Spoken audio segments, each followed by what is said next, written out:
NS Krishnan கேள்விப்பட்டிருக்க, சிரிக்கவும் வைப்பார், சிந்திக்கவும் வைப்பார். அவர் ஒரு படத்தில் காட்சி ஜமீன்தாராக நடிக்கிறார். சும்மா அப்படியே ஜமீன்தார் உடையெல்லாம் போட்டுட்டு அப்படியே உட்கார்ந்துருக்கிறார். அவருடைய மனைவி மதுரம், உண்மையான மனைவியும் மதுரம் தான். உடனே மதுரம் அப்படின்னு கூப்பிடுறாரு. அந்த அம்மா ஓடி வருது, கையை கட்டி நின்றுட்டு ஏனுங்கன்னு கேட்குது. நமக்கு கல்யாணமாக எத்தனை வருஷம் ஆச்சு மதுரம்? 10 வருஷம் ஆச்சுங்க. குழந்தை இல்லைங்க. 2வது கல்யாணம், 2வது கல்யாணம் பாரு. உடனே அந்த அம்மா சொல்லு, ஏங்க குழந்தை இல்லைங்கிறதுக்கெல்லாம் 2வது கல்யாணம்? அப்புறம் ஒரு குழந்தையை எடுத்துக்கலாங்க, இந்த சொத்துக்கெல்லாம் வாரிசு வேணுமில்ல, ஒரு குழந்தைய தத்தெடுத்துக்கலாங்க. அது எப்படி தத்தெடுக்க முடியும்? அது என்னோட ரத்தமாக இருக்கணும். 2வது கல்யாணம், 2வது கல்யாணம் பாரு.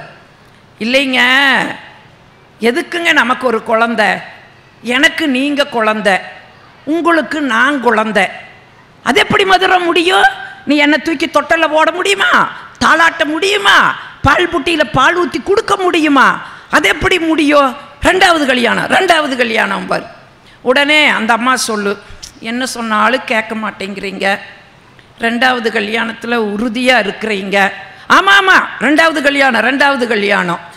அப்போ ஒன்று பண்ணுங்க, பார்க்குறதான் பார்க்குறீங்க, உங்களை மாதிரி இல்லாமல் ஒரு நல்ல மாப்பிள்ளை எனக்கு பாருங்கங்க. அந்த அம்மா அப்படியே விக்கித்து உட்காந்துருவார். என்எஸ் கிருஷ்ணன் தோளில் போட்டிருக்கிற அந்த துண்டை தூக்கி தலையில் போட்டுட்டு போவார். இந்த காட்சி படத்தில் வரும். இது நம்ம சிரிக்கிறதுக்கு மட்டும் இல்லைங்க, இதில் என்ன ஒரு சிந்தனையை என்எஸ் கிருஷ்ணன் கொடுக்குறாரு தெரியுங்களா? பொதுவாக குழந்தை பாக்கியம் இல்லைன்னா ஆண்கள் தான் 2வது திருமணம் செய்வாங்க. இது உலக வழக்கு, இந்த மண்ணில் நடைமுறையும் அதுதான். ஆனால் ஆண்கள் 2வது திருமணம், அதாவது குழந்தை இல்லைங்கிறத காரணம் காட்டி ஆண்கள் 2வது திருமணம் செய்கிற மாதிரி அதே காரணத்தை காட்டி ஒரு பெண் 2வது திருமணம் செஞ்சான்னா என்ன ஆகும் தெரியுமா? துண்டை தோளில் போட மாட்டேங்க, தலையில் போட வேண்டிய ஒரு சூழல் வந்துருங்கிற ஒரு சிந்தனையை என்எஸ் கிருஷ்ணன் அந்த கதையில் சொல்லுவாருங்க. இதை நம்ம கொஞ்சம் ஆழமாக நுட்பமாக பார்த்தோம்னா தான் என்னோட தெரியும். அப்போ எந்த சூழலிலுமே நம்ம முடிந்தவரை மகிழ்ச்சியாக இருக்க. நீங்கள் எம்ஆர் ராதா விடங்களாங்க, எம்ஆர் ராதாவை பார்க்குறக்கே நமக்கு கொஞ்சம் கொடூரமாக தான் தெரியும். அவர் பேசுகிறது எல்லாமே நமக்கு கொஞ்சம் பயமாக தான் தெரியும். அவர் நமக்கு எல்லாமே தெரியும், எம்ஜிஆரை சுட்டுட்டாரு, தன்னையும் சுட்டுட்டாரு. 2 பேத்தையும் கொண்டு ஒரே ஆஸ்பத்திரியில் தான் படுக்க வச்சுருந்தாங்க. ஒரு நண்பர் ஒருத்தர் எம்ஜிஆரை பார்க்குறக்கு வந்தார். தப்பி தவறி எம்ஆர் ராதா ரூம்புக்குள்ளே வந்துட்டார். அண்ணே மன்னிச்சிருங்கண்ணே, ஆனால் அவர் கோபம் வந்துருமே. அண்ணே மன்னிச்சிருங்கண்ணே, மன்னிச்சிருங்கண்ணே, ராமச்சந்திரனை பார்க்க வந்தனே, தவறி உங்ககிட்ட வந்திருக்கேன். சரி வந்ததே வந்தையலடன்ற கேள்விக்கு பதில் சொல்லி போட நில்றான் நிற்க வச்சுட்டாரு. அவன் பயந்துட்டு நிற்கிறா. என்னங்கண்ணன், ஏண்டா இந்த துப்பாக்கியை வச்சு தான் ராமச்சந்திரனையும் சுட்டேன், என்னையும் சுட்டேன், அவனும் ஜாகலை நானும் ஜாகலை, இந்த துப்பாக்கியை வச்சுட்டாடா நம்ம சீனாக்காரன் கூட போய் சண்டை போட போகிறோன்னு கேட்டார். இங்கே யோசிச்சு பாருங்க, எத்தனை பெரிய ஒரு ஆழமான செய்தி. அவர் இருக்கிற சூழல் என்ன, அந்த நேரத்துலையும் கூட அவருக்கு அந்த நகைச்சுவைக்கு பஞ்சம் இல்லைன்னு சொன்னால் இது அத்தனையும் நம்மகிட்ட இருக்குங்க. ஆனால் நாம் என்ன பண்ணுறோம்? பெரும்பாலும் சண்டை சண்டை சண்டை இல்லாத வீடு கிடையாது இல்லையா? சட்டி வாணினா முட்டைத்தான் செய்யும், மூக்குனா சளி பிடிக்கத்தான் செய்யும். பெரும்பாலும் சண்டைகள் இருந்தால் தாங்க வீடு, சண்டைகள் இருந்தால் தானே வீடு. இப்படித்தான் காலையிலிருந்து சண்டை போட்டாங்க, ஓயாது சண்டை. கடைசியில் அந்த கணவன் பார்த்தாரு, இவளும் ஓய மாட்டேங்கிறா, நானும் ஓயில. சரி எங்கேயோ அப்படியே வெளியில் போயிட்டு வந்தோம்னா கொஞ்சம் மனசு ரிலாக்ஸ் ஆகுன்னு வந்து ஸ்கூட்டரை எடுத்தார், ஸ்டார்ட் பண்ணார். ஸ்கூட்டர் ஸ்டார்ட் ஆகலை. அந்த அம்மாவை நினச்சி மறுபடி முதிச்சார், மறுபடி ஸ்டார்ட் ஆகலை. நிறுத்தி போட்டு வந்து இதுவும் நம்மளை உயர வாங்குது சனிய அப்படின்ட்டு வந்து சோபால் உட்கார்ந்தாரு. அந்த அம்மா பார்த்துச்சு, காலையிலேருந்து நம்ம கூட கத்தி கத்தி பாவ தொண்டையெல்லாம் அந்த மனுஷனுக்கு வறண்டு போயிருக்கு. சரி ஒரு காஃபியை போட்டு கொடுப்போமே அப்படின்னு அந்த அம்மா காஃபியை போட்டு கொண்டுட்டு வந்துச்சு. உடனே இவர் முடிவு பண்ணார், ஓ காப்பியை கொடுத்து நீ சமாதானம் பண்ண பார்க்குறியா, இரு இதை வச்ச சண்டையை ஆரம்பிக்கிறேன் பாரு. காப்பி சூடாக இருந்தால் கேட்க போகிறேன், ஓ நான் நெருப்பு கோழியா இதை குடிக்கிறக்கு? இல்லை காப்பி ஆறி இருந்ததுன்னா நான் என்ன சூடு சொரணை இல்லாதவனா இப்படி கொடுத்துருக்கிறேன்னு ஆரம்பிப்போன்னு காப்பியை வாங்கினார். வாங்கிட்டு வாய்க்கிட்ட கொண்டு போனார். மிதமாக இருந்துச்சு. அடாடா சண்டை போட வழி இல்லை, சரி ரைட் குடிப்போ, சர்க்கரை இருந்தாலும் சண்டை போடுவோம், இல்லைனாலும் சண்டை போடுவோன்னு நினச்சிக்கிட்டு ஒரு வாய் தாங்க வாயில் ஊத்துனாரு. என்ன ஆச்சரியம் தெரியுமா? சர்க்கரை இல்லை. புலம்ப ஆரம்பிச்சுட்டார். இந்த குடும்பத்துக்காக நான் ஓடா தேஞ்சு உழைச்சி சம்பாரிச்சு ஒரு ஸ்பூன் சர்க்கரைக்கு கதி இல்லையான்னு. அந்த அம்மா ஒன்றும் பேசலை, மௌன நிலையில் கிட்டத்தட்ட அது யோக நிலைக்கு போயிடுச்சு. ஒரு ஸ்பூனை எடுத்துகிட்டு வந்தது, அந்த டம்ளருக்குள் விட்டு இப்படி இப்படி இப்படின்னு கலக்குச்சு. அப்புறம் குடித்தாரு. சர்க்கரை இருந்தது. எப்படி சர்க்கரை கடி எது டம்ளர் கடியில் சர்க்கரை இருக்குதோ அதை வச்சுக்கிட்டு நம்ம டம்ளர் முழுவதும் சுவையை தேடுற மாதிரி நம்முடைய வாழ்க்கையில் மகிழ்ச்சி இருக்குது. அந்த மகிழ்ச்சியை தொலைச்சிக்கிட்டு எங்கே மகிழ்ச்சி எங்கே மகிழ்ச்சி எங்கே மகிழ்ச்சின்னு நம்ம தேடிட்டு இருக்கிறோமே, இது கொஞ்சம் நியாயமாக நம்ம யோசிச்சு பாருங்க. கொஞ்சம் உட்கார்ந்து நீங்கள் சிந்திச்சு பாருங்க, எங்கள் வாழ்க்கையினுடைய அந்த நிறைவு எங்கெங்க இருக்குது? 15 வருஷம் கல்யாணமான தம்பதி, சண்டை சச்சரவு ஒன்றும் கிடையாது. கோபிநாத் சொன்ன மாதிரி பேரம் பேத்தி கொள்ளு பேரம் கொள்ளு பேத்தி எல்லாம் எடுத்துட்டு அப்புறம் பிரச்சனையை பேசுகிற மாதிரி எந்த சண்டையும் கிடையாது. எல்லாரும் பேட்டி எடுக்கிறாங்க. ஏங்க உங்களுக்குள்ள சண்டை இல்லைங்க, சான்ஸே இல்லைங்க, எப்படிங்க சண்டை வராமல் இருக்கு? அது கணவன் பேசி மனைவி பேசாமல் இருப்பாங்களான்னு. பேச மாட்டாளுங்க, சும்மா சொல்லுங்க எப்பாச்சும் ஒரு தடவையாவது சண்டை வந்துருக்குன்னு. இல்லைங்க சண்டை இல்லைங்க. எப்படிங்க சண்டை வராமல் இருக்கு? எப்படிங்க அவ பேசுவா? அவ தான் ஊமைங்களாச்சுட்டான். அவ ஊமை, பிரச்சனை இல்லாமல் போகுது. எல்லாரும் கேட்ட பிறகு அவனுக்கு ஒரு ஆசை, இவளும் என்னமோ சொல்லணும்னு ஆசைப்படுறா. சரி எதுக்கு டாக்டர்கிட்ட கூட்டிகிட்டு போவோம், போய் பரிசோதனை பண்ணுவோம், பேச முடிஞ்சுன்னா அவளை பேச வைக்கவர். டாக்டர்கிட்ட கூட்டிகிட்டு வந்தா, டாக்டர் என் மனைவி என்னமோ சொல்லணும்னு ஆசைப்படுறா, நீங்கள் எதுக்கு ஒரு பரிசோதனை பண்ணி பாருங்க டாக்டர். அவர் எல்லா பரிசோதனையும் பண்ணார். பண்ணிட்டு சொன்னார் ஒன்றும் பிரச்சனை இல்லை, எக்ஸ்ட்ரா சதை வளர்ந்துருக்குது, ஆப்ரேஷன் பண்ணால் உன் மனைவி கலகலன்னு பேசுவான்னு சொன்னார். 6 லட்சம் ஆகுனாரு. 3 வட்டிக்கு வாங்கினா 6 லட்சத்தை கட்டுனா ஆப்ரேஷன் சக்சஸ். அவன் வந்து கேட்டா, டாக்டர் என் மனைவி போ 8ஆம் நம்பர் ரூமில் எகிரி பேசிக்கிட்டு இருக்கிறா, போய் பாருனா. போனா கதவை திறந்தா, கணவனை பார்த்தா, 15 வருஷம் பேசாததை 10 நிமிஷத்தில் பேசி முடிச்சா. வாழ்க்கையில் உன்னை கட்டி நான் என்ன சுகத்தை கண்ட, நகையுண்டா நட்டுண்டா இருந்திருந்து பெத்தவங்க என்னை கொண்டு வந்து பாலுங்கணத்தில் தள்ளி, ஐயோ நான் ஆட்டுக்கல்லாக இருந்தால் ஊரே ஆட்டி இருக்குமே, அம்மியாக இருந்தால் ஊரே அரைச்சிருக்குமே, அத்தனையும் போச்சே அப்படின்னு பேசுனா. கதவடைச்சா, திரும்பி வந்தா, டாக்டர்கிட்ட சொன்னா, டாக்டர் 6 வட்டிக்கு வேணாலும் வாங்கி கட்டுறேன் டாக்டர், அவளை மறுபடியும் ஊமையாக்குங்க டாக்டர்னா. இப்போ டாக்டருக்கு கோபம் வந்துச்சு. ஏண்டா வேணும்னா திறக்கிறதுக்கு வேண்டானா அடைக்கிறதுக்கு இது என்ன வாய்க்கா வரப்பாடா? ஒன்று செய்ய 50,000 கட்டுறா, உன்னை நான் ஜெவிடாக்கிடுறேன்னாரு. சரி இதுலேருந்து நீ என்ன தான் சொல்ல வர்ற அப்படின்னு நீங்கள் கேட்கலாம். வீட்டில் ஒரு சிக்கல் வந்துச்சுன்னா வாயிருந்தும் ஊமைகளாய் காதிருந்தும் செவிடர்களாக இருந்து பாருங்க. கணவன் பேசும்போது மனைவி ஊமையும் ஜெவிடா இருங்க. மனைவி பேசும்போது பேசுமா நீ பாட்டுக்கு பேசமான்னு காதில் பஞ்ச வச்சுக்கிட்டு காது கேட்காதவராகவும் ஊமையுமா நடிச்சு பாருங்க.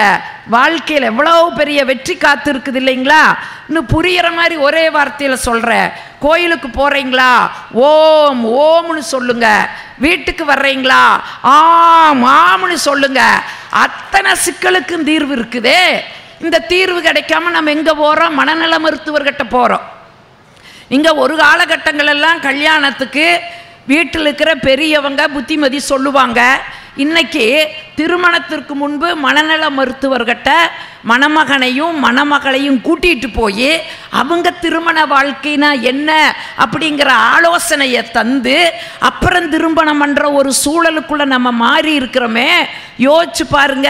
சரி அப்படித்தான் பேசினாலும் அந்த திருமண வாழ்க்கையில் இன்னைக்கு ஒரு கணக்கெடுப்பு சொல்லுது. அன்னைக்கெல்லாம் புரிஞ்சுக்கிட்டு வாழ்ந்தோம். இன்னைக்கெல்லாம் 65% நீதிமன்றத்தில் குடும்ப நீதிமன்றத்தில் விவாகரத்து கேட்டு வழக்கு இருக்குதுன்னா அதுக்கு என்ன காரணம்னு ஒரு இதே யோசிச்சு பாருங்க. ஒன்னே ஒன்றுங்க, அன்னைக்கு சண்டை வந்ததுன்னா இப்போ அந்த காலமெல்லாம் எனக்கு நினைவு வருது.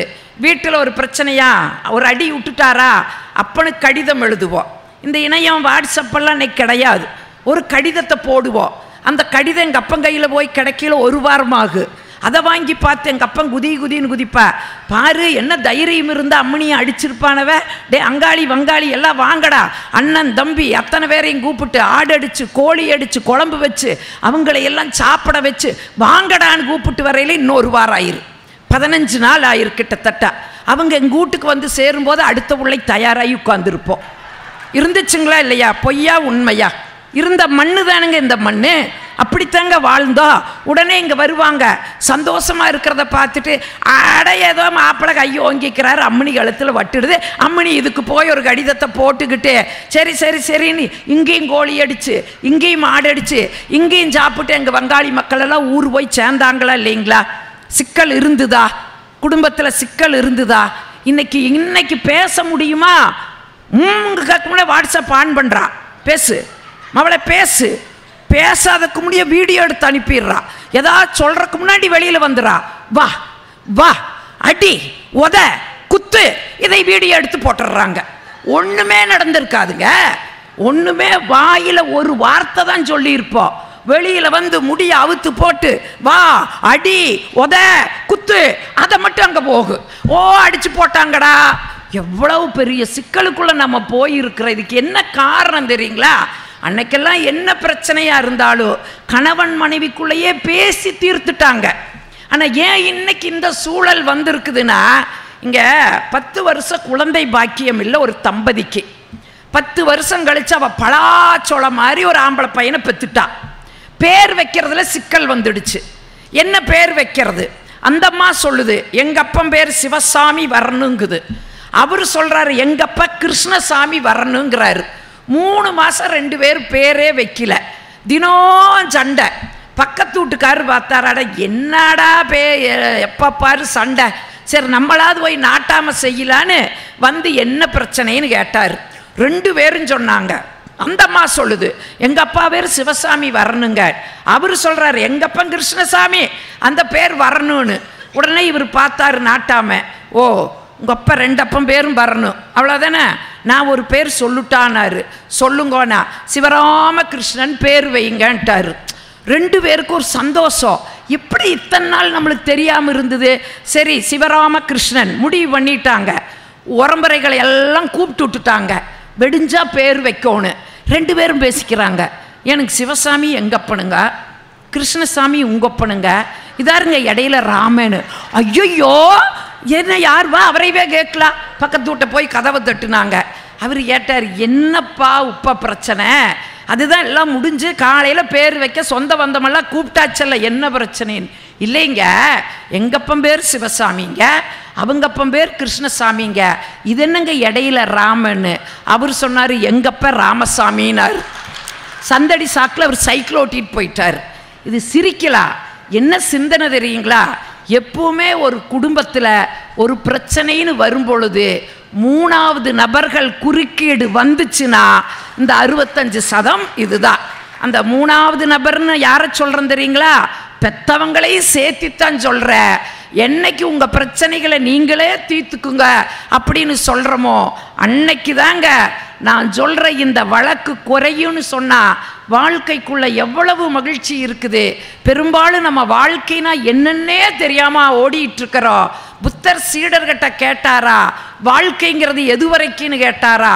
சீடர்களை ஒருத்தன் சொன்னா 80 ஆண்டு நானா இல்லைனாரா, இன்னொருத்த 70 ஆண்டு நானா இல்லைனாரா, 60 ஆண்டு நான் ஒருத்த இல்லைனா, ஒருத்த 50னா இல்லைனா, ஒரு 50 ஆண்டும் கூட ஒரு மனுஷன் வாழமாட்டாரா குருவேன்னு கேட்டா அப்ப புத்தர் சொன்னாரு ஒரு கணப்பொழுதுதான் வாழ்க்கைனாரு. உள்ள போய் வெளியே வர காற்று நின்னுச்சுன்னா நம்முடைய வாழ்க்கை முடிஞ்சிடுது. நம்ம வாழ்க்கை என்பது ஒரு கணப்பொழுதுன்னு சொன்னார். நீங்கள் நான் சொல்கிறத கொஞ்சம் நுட்பமாக கவனிங்க. ஒரு செய்தியோட நானும் முடிச்சிட்றேன். ஏன்னா பாவ எல்லாருமே ரொம்ப நேரமாக காத்துட்ருக்கீங்க. ஒரு செய்தியோட நானும் முடிச்சிட்றேன். நீங்கள் ஒரு நாள் இந்த மண்ணை கீறிட்டு புழு வந்துச்சு. அது கொஞ்ச நாள் இந்த மண்ணில் ஒரே மகிழ்ச்சியாக வாழ்ந்துட்டு இருந்துச்சு. கொஞ்ச நாளில் அந்த புழுவை ஒரு வண்டு தின்னுச்சு. புழு செத்துடுச்சு, வண்டு உயிரோடு இருந்துச்சு. அது கொஞ்ச நாள் மகிழ்ச்சியாக வாழ்ந்தது. ஒரு நாள் அந்த வண்டை ஒரு பூச்சி வந்து தனக்கு இரையாக்கிடுச்சு. இப்போ வண்டு இறந்தாச்சு, பூச்சி கொஞ்ச காலம் உயிரோடு இருந்துட்டு இருந்துச்சு. ஒரு நாள் அந்த பூச்சியை தவளை தனக்கு இரையாக்கிடுச்சு. இப்போ பூச்சி செத்தாச்சு, தவளை கொஞ்ச நாள் வாழ்ந்துட்டு இருக்குது. தவளையை பற்றி உங்களுக்கு தெரியும், நுணலும் தன் வாயால் கெடுங்கிறது தவளைக்கு தான் பொருந்து. தவளை கொர்ற கொர்றன்னு கத்தியே பாம்புக்கு இரையாகு. ஒரு நாள் அப்படியே வயிறு நிறைஞ்ச மகிழ்ச்சியில் கொர்ற கொர்ற கொர்றன்னு கத்துச்சு. பாம்பு வந்துச்சு, ஈஸியாக தவளையை பிடிச்சிது, இரையாக்கிடுச்சு. இப்போ தவளை செத்துடுது. பாம்பு கொஞ்ச நாள் அப்படியே மகிழ்ச்சியாக வாழ்ந்துட்டு இருந்தது.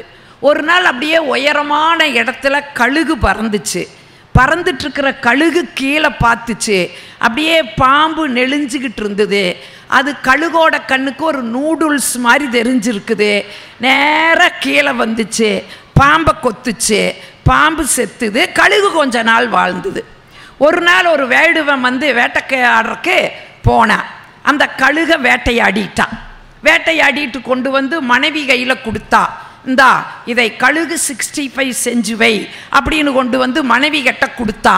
மனைவியும் அதை வாங்கி கழுகு 65 செஞ்சு வச்சா. அதை வேடன் தின்னா. அவன் கொஞ்ச நாள் மகிழ்ச்சியாக வாழ்ந்தா. ஒரு காலத்தில் அவன் இறந்துட்டா. அவனை கொண்டு போய் மண்ணுக்குள்ளே புதைச்சாங்க. ஒரு நாள் அந்த மண்ணை கீறிக்கொண்டு புழு வந்தது என்று சொன்னால், புழுவிலே தொடங்கி புழுவிலேயே வாழுகிற வாழ்க்கை நம்முடைய வாழ்க்கை. ஆனால் நாம் என்ன நினச்சிக்கிட்டு இருக்கிறோம்? பல ஆண்டுகள் நம்ம வாழ போகிறோம், அதை சாதிக்க போகிறோம், இதை சாதிக்க போகிறோன்னு சொல்லி வாழ்க்கை நிலையானதுன்னு நினச்சிக்கிட்டு இருக்கிறோம். நிலையானது இல்லைங்க. நல்லவற்றை பிள்ளைகளுக்கு சொல்லுங்க. இன்னைக்கு இத்தனை பேர், கொஞ்சம் பேர் போயிட்டீங்க, போனாலும் பரவாயில்ல, தப்பு இல்லை. இருந்து கேட்குற தங்கங்களுக்கு நான் உன்னை பதிவு செஞ்சிட்றேன். இந்த 10 நாள் நடக்கிற இந்த நிகழ்வுக்கு நீங்கள் வர்றீங்கன்னு சொன்னால், இங்கு பேசுகிறதெல்லாம் கேட்கும்போது 10 புத்தகங்களை படித்ததற்கு சமம். அந்த அறிவை 10 நாளில் நீங்கள் உங்களுக்குள்ள சுமந்துட்டு போகிறீங்க. அதைத்தாங்க புத்தகங்கள் தரும். இறையன்பு சொல்லுவார், பழைய புத்தகம் தானேன்னு தூக்கி வீசாதீங்க, அதுக்குள்ளே உங்களுடைய வாழ்க்கையை மாற்றி போடுகின்ற வைர வரிகள் இருந்தாலும் இருக்குன்னு சொல்லுவாங்க. அந்த புத்தகத்துக்குள்ள அவ்வளவு ஒரு ஆற்றல் இருக்குது. நீங்கள் இவ்வளவு நாள் இங்கே வந்திருக்கிறீங்க, கேட்டிருக்கிறீங்க. பிள்ளைகளோடு இதையை நீங்கள்லாம் பகிர்ந்துக்குங்க, அவங்கக்கிட்ட பேசுங்க, சொல்லுங்க. புத்தகத்துக்கு மட்டும் நம்ம டாக்டர் முத்தமிழறிஞர் கலைஞர் தான் சொல்லுவார், வெறும் காகிதத்தை சுருட்டி கந்தகத்தை வைத்தால் மட்டும் வெடிக்காது, வார்த்தைகளை சுருக்கி வரிகளுக்குள் வைத்தாலும் அது புரட்சி செய்யும்னு சொல்லி நம்முடைய முத்தமிழறிஞர் டாக்டர் கலைஞர் சொல்லியிருக்காருன்னா, அந்த புத்தகங்களை வாசியுங்கள். புத்தகங்கள் தான் நம்முடைய வாழ்க்கையை புரட்டி போடுகின்ற ஒரு மிக மகத்தான நூல் என்று சொன்னால், முடிந்தவரை அந்த நூல்களை பகிர்ந்துக்குங்க. அப்படி பகிர முடியலையா, அவர் இப்படி சொல்கிற செய்தி. இப்போ நான் ஒரு நூலில் படித்த ஒரு கதையை சொல்லி முடிக்கிறேன். அந்த கதைக்கு பேர் அறை. காலையில் பரபரப்பாக ஒரு பேராண்டி, அப்பா தாத்தா எப்போ வருவார், அப்பா தாத்தா எப்போ வருவார், பரபரன்னு கேட்டுகிட்டே இருக்கிறா. சமையல் கட்டிலிருந்து அந்த அம்மா முணுமுணுக்குது. ஆமாம், பெரிய அதிசயம், தாத்தா வர்றதா வான்னு எதிர்பார்த்துட்டு அப்பனும் மகனும் ஆடுறாங்கன்னு அந்த அம்மா முனகிட்டே சமையல் வேலை செய்யுது. வந்துருவாரடா, ஏதோ இன்னைக்கு லேட் ஆகிடுது, உங்கள் சித்தப்பா கரெக்டாக கொண்டு வந்து விடுவான்டா, இன்னைக்கு என்னமோ லேட் ஆகிடுது, கொஞ்சம் இரடான்னு சொல்லிக்கிட்டே இருக்காரு. கொஞ்ச நேரத்தில் அப்பாவை கூப்பிட்டு, சித்தப்பா வர்றாரு, சாரிண்ணா கொஞ்சம் லேட் ஆயிடுச்சுன்னு. சரி பரவாயில்ல, இவன் தாண்டா தாத்தனை காண இவன் தாண்டா பரபரப்பா இருந்தா சொல்லிட்டு, சரி நான் அடுத்த மாதம் நானே கொண்டு வந்து விடுறேன்டா அப்படிம்பாரு. உடனே தம்பி சொல்லுவா, அண்ணா உனக்கு எதுக்குன்னா அந்த சிரமம், நானே வந்து அப்பாவை கூட்டிகிட்டு போயிடுறேண்ணா அப்படின்னு தம்பி கிளம்பி போயிடுவா. ஒரு மாதம் அந்த தாத்தாவோட பேரை ஒரே மகிழ்ச்சியாக இருப்பா. ஒரு மாதம் முடிஞ்சிரு. சித்தப்பா கரெக்டாக அடுத்த 1ஆம் தேதி வந்து நிற்பார். தாத்தாவை கூப்பிட்டு போவார். இந்த பேராண்டி அப்படியே சோகமாக நின்று அப்படியே தாத்தாவுக்கு கை காட்டுவா. தாத்தா போன பிறகு அவங்க அப்பா கிட்ட வந்து கேட்பா, அப்பா தாத்தா இங்கே ஒரு மாதம் அங்கே ஒரு மாதம் இருக்கிறாராப்பான்னு. ஆமாம் தங்கம், நாங்கள் 2 பேரும் ஒரு ஒப்பந்தம் பண்ணிட்டோம். ஏன்னா அது பாட்டி செத்த பிறகு தாத்தாவை யார் வச்சுக்கிறதுன்னு, அதனால் நீ ஒரு மாதம் வச்சுக்கோ, நான் ஒரு மாதம் வச்சுக்கிறதுன்னு எங்களுக்குள்ளே ஒரு ஒப்பந்தம் போட்டங்கன்னு. அதனால தான் அங்கே ஒரு மாதம் இங்கே ஒரு மாதம் இருப்பாருன்னு. உடனே இந்த பையன் கேட்பா, ஏப்பா தாத்தா அங்கே ஒரு மாதம் இங்கே ஒரு மாதம் இருப்பார். தாத்தாவுக்கு 2 பையன் இருக்கிறாங்க, அதனால் ஒரு மாதம் இங்கே இன்னொரு மாதம் அங்கே. உனக்கு நான் ஒரே ஒரு பையன் தானப்பா, ஒரு மாதம் நான் வச்சுக்குவேன், இன்னொரு மாதம் உன்னை யாரப்பா வச்சுக்குவாங்கன்னு அந்த பையன் கேட்பா. இதுதாங்க கதை. உடனே அந்த வார்த்தை அவரோட கன்னத்தில் வந்து பலார்னு அரைஞ்ச மாதிரி இருக்குது. இப்போ இந்த செய்திகளையெல்லாம் நம்ம எங்கிருந்துங்க எடுக்கிறோம்? இந்த நூல்கள் இருந்து தான் நம்ம தேடிக்கிறது. மாதிரி எத்தனை ஜானகிராமன், அசோகமித்திரனோட கதைகள் எல்லாம் அவ்வளவு சிறப்பாக இருக்கோ. அதை இப்படி ஒன்று சொல்லி நான் முடிச்சிட்றேங்க. காண்டாமணின்னு ஒரு கதை, ஜானகிராமனுடைய காண்டாமணின்னு ஒரு கதை. அந்த கதை என்னன்னு பார்த்தீங்கன்னா, ஒரு உணவு விடுதி நடத்துவாங்க ஒரு தம்பதி. அந்த உணவு விடுதியில் எல்லாரும் வருவாங்க, சாப்பிடுவாங்க, போவாங்க. பஞ்சவர்ணம்னு ஒரு கவர்மெண்ட் ஸ்கூலில் கிளர்க்காக இருக்கிற வயதானவர், அவர் அப்பப்போ வந்து சாப்பிடுவார். அன்னைக்கு அப்படி தான் சமையல் வேலையெல்லாம் முடிஞ்ச பிறகு பஞ்சவர்ணம் தான் முதலாளாக வர்றாரு, வந்து சாப்பிட்றாரு. அவருக்கு சாப்பாடு போட்டுட்டு குழம்பெல்லாம் ஊற்றிட்டு அவர் சாப்பிட்ருக்கும்போது அவர் உள்ளே போய் அந்த குழம்பு அப்படின்னு இது பார்க்கும்போது ஒரு விஷப்பாம்பு அந்த குழம்புக்குள்ளே விழுந்துருக்கு. அந்த கடை உணவு விடுதி நடத்தவர் பதறி போய், ஐயோ இந்த குழம்பு அவருக்கு ஊற்றிட்டோமே, அவர் சாப்பிட்ருப்பாரே, தடுக்கலாம் அப்படின்னு வர்றதுக்குள்ளே என்ன ஆகு, சாப்பிட்டு முடிச்சிருவார். அவர் இலைய மூடி எடுத்து போட்டுட்டு அதுக்கான காசை கொடுத்துட்டு போயிடுவார். உடனே தப்பு செஞ்சிட்டோன்னு மனசு கடந்து அவருக்கு அப்படியே பதறு. என்ன செய்யறதுன்னு தெரியல. சரி எதுக்கும் காலையில் வரைக்கும் பார்க்கலாம், அவர் உயிரோடு இருக்கிறாரா இல்லையான்னு காலையில் வரைக்கும் பார்க்கலான்னு பார்ப்பாரு. காலையில் அவர் இறந்துருவார். ஊரே கூடி அவரை அடக்கம் பண்ணிட்டு என்ன சொல்லுவாங்க, வயசானவர் அதனால் இறந்துட்டாருன்னு ஊர் சொல்லிடு. ஆனாலும் இவருக்கு அந்த மனசாட்சி என்ன பண்ணும் தெரியுமா, உறுத்திட்டே இருக்கும். ஐயோ யாராச்சுக்கு தெரிஞ்சா என்னை ஜெயிலில் கொண்டு போய் வச்சு என் கடையெல்லாம் க்ளோஸ் பண்ணி நான் வாழ்ந்த வாழ்க்கைக்கே அர்த்தம் இருக்காதே அப்படின்னு பார்த்தா அந்த ஊரில் ஒரு சிவன் கோயில் கோபுரம் பெருசாக சிவசிவான்னு எழுதியிருக்கு. அந்த சிவன் கோயிலை பார்த்துட்டு, சிவனே இந்த பிரச்சனையிலிருந்து என்னை காப்பாற்றி கொடுறா, எந்த நாளும் இந்த விஷயம் யாருக்கும் தெரியக்கூடாது, உனக்கு ஒரு பெரிய காண்டாமணி வாங்கி நான் கட்டுறேன். காண்டாமணினா பெரிய மணி, அதை வாங்கி கட்டுறேன்டா அப்படின்னு சொல்லி கும்பிடுவார். அப்புறம் யாருமே அதை பிரேத பரிசோதனை எதுவுமே பண்ணல. அந்த பஞ்சவர்ணத்தை கொண்டு போய் புதைச்சிட்டாங்க. அந்த பிரச்சனை முடிஞ்சிடுது. ஆனாலும் இவருக்கு என்ன ஆகும், மனசு உறுத்து. சரி கடவுளுக்கு வேண்டி அந்த நேர்த்தி கடனை நிவர்த்தி பண்ணலான்னு ஒரு காண்டாமணியை வாங்கிட்டு போய் கோயிலில் கட்டிட்டு வந்துடுவா. கட்டுனதோட சிக்கல் தீராது. அது 3 வேளையும் ஆழகால பூஜை நடத்துவாங்க.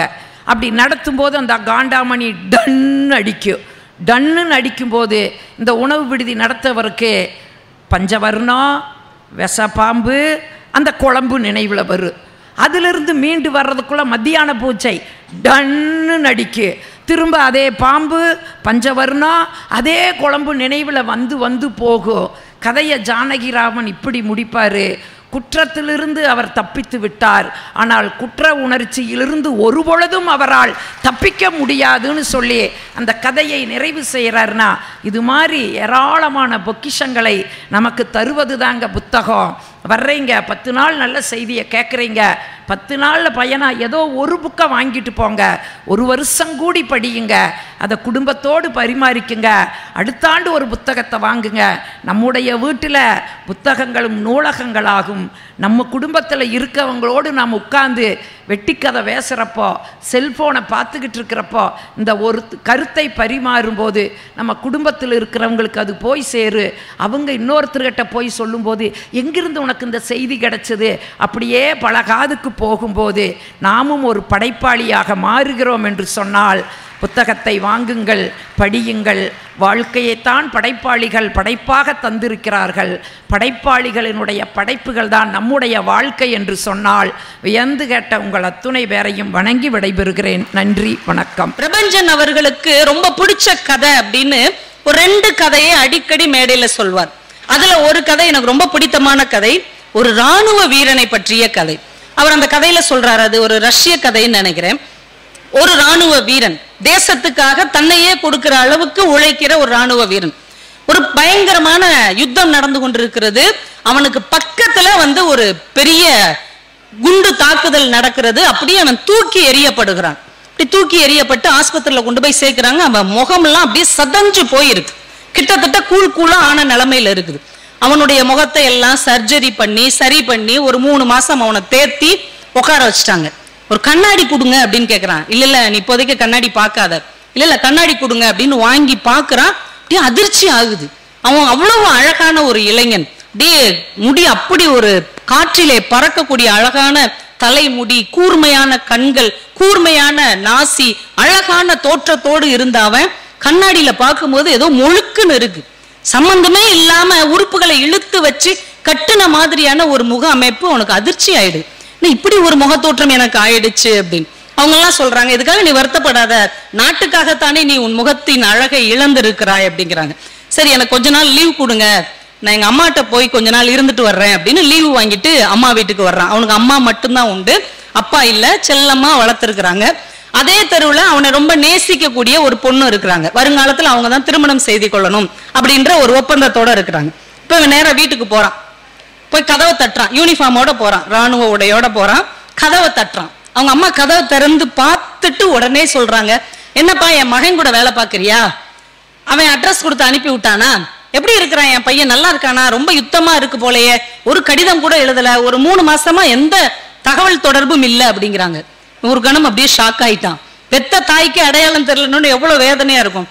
ஆமாம்மா, உங்க மகனுடைய ஃப்ரெண்டு தான். சரி வாப்பா அப்படின்னு உள்ள கூப்பிட்டு வச்சு அவனுக்கு சாப்பாடு கொடுக்குறாங்க. நல்லா ஓய்வெடுப்பா அப்படின்னு கட்டில படுக்க வச்சு தூங்க சொல்லிடுறாங்க. தூங்கி எழுந்து பாக்குறான். அவன் காலில் போட்டிருந்த சாக்ஸ் ஷூலாம் காணும். எங்கம்மா? இல்லப்பா நீ அசதியில் அப்படியே படுத்துட்ட, நான் அதெல்லாம் துவைச்சு வச்சிருக்கிறேன் அப்படின்னு. 2 நாள் அவங்க வீட்டுல இருந்துட்டு சரிம்மா நான் கிளம்புறேன் அப்படின்ன உடனே அவன் காதலிக்கிற அந்த பொண்ணு வருது. எங்க அவர் எப்படி இருக்கிறாரு?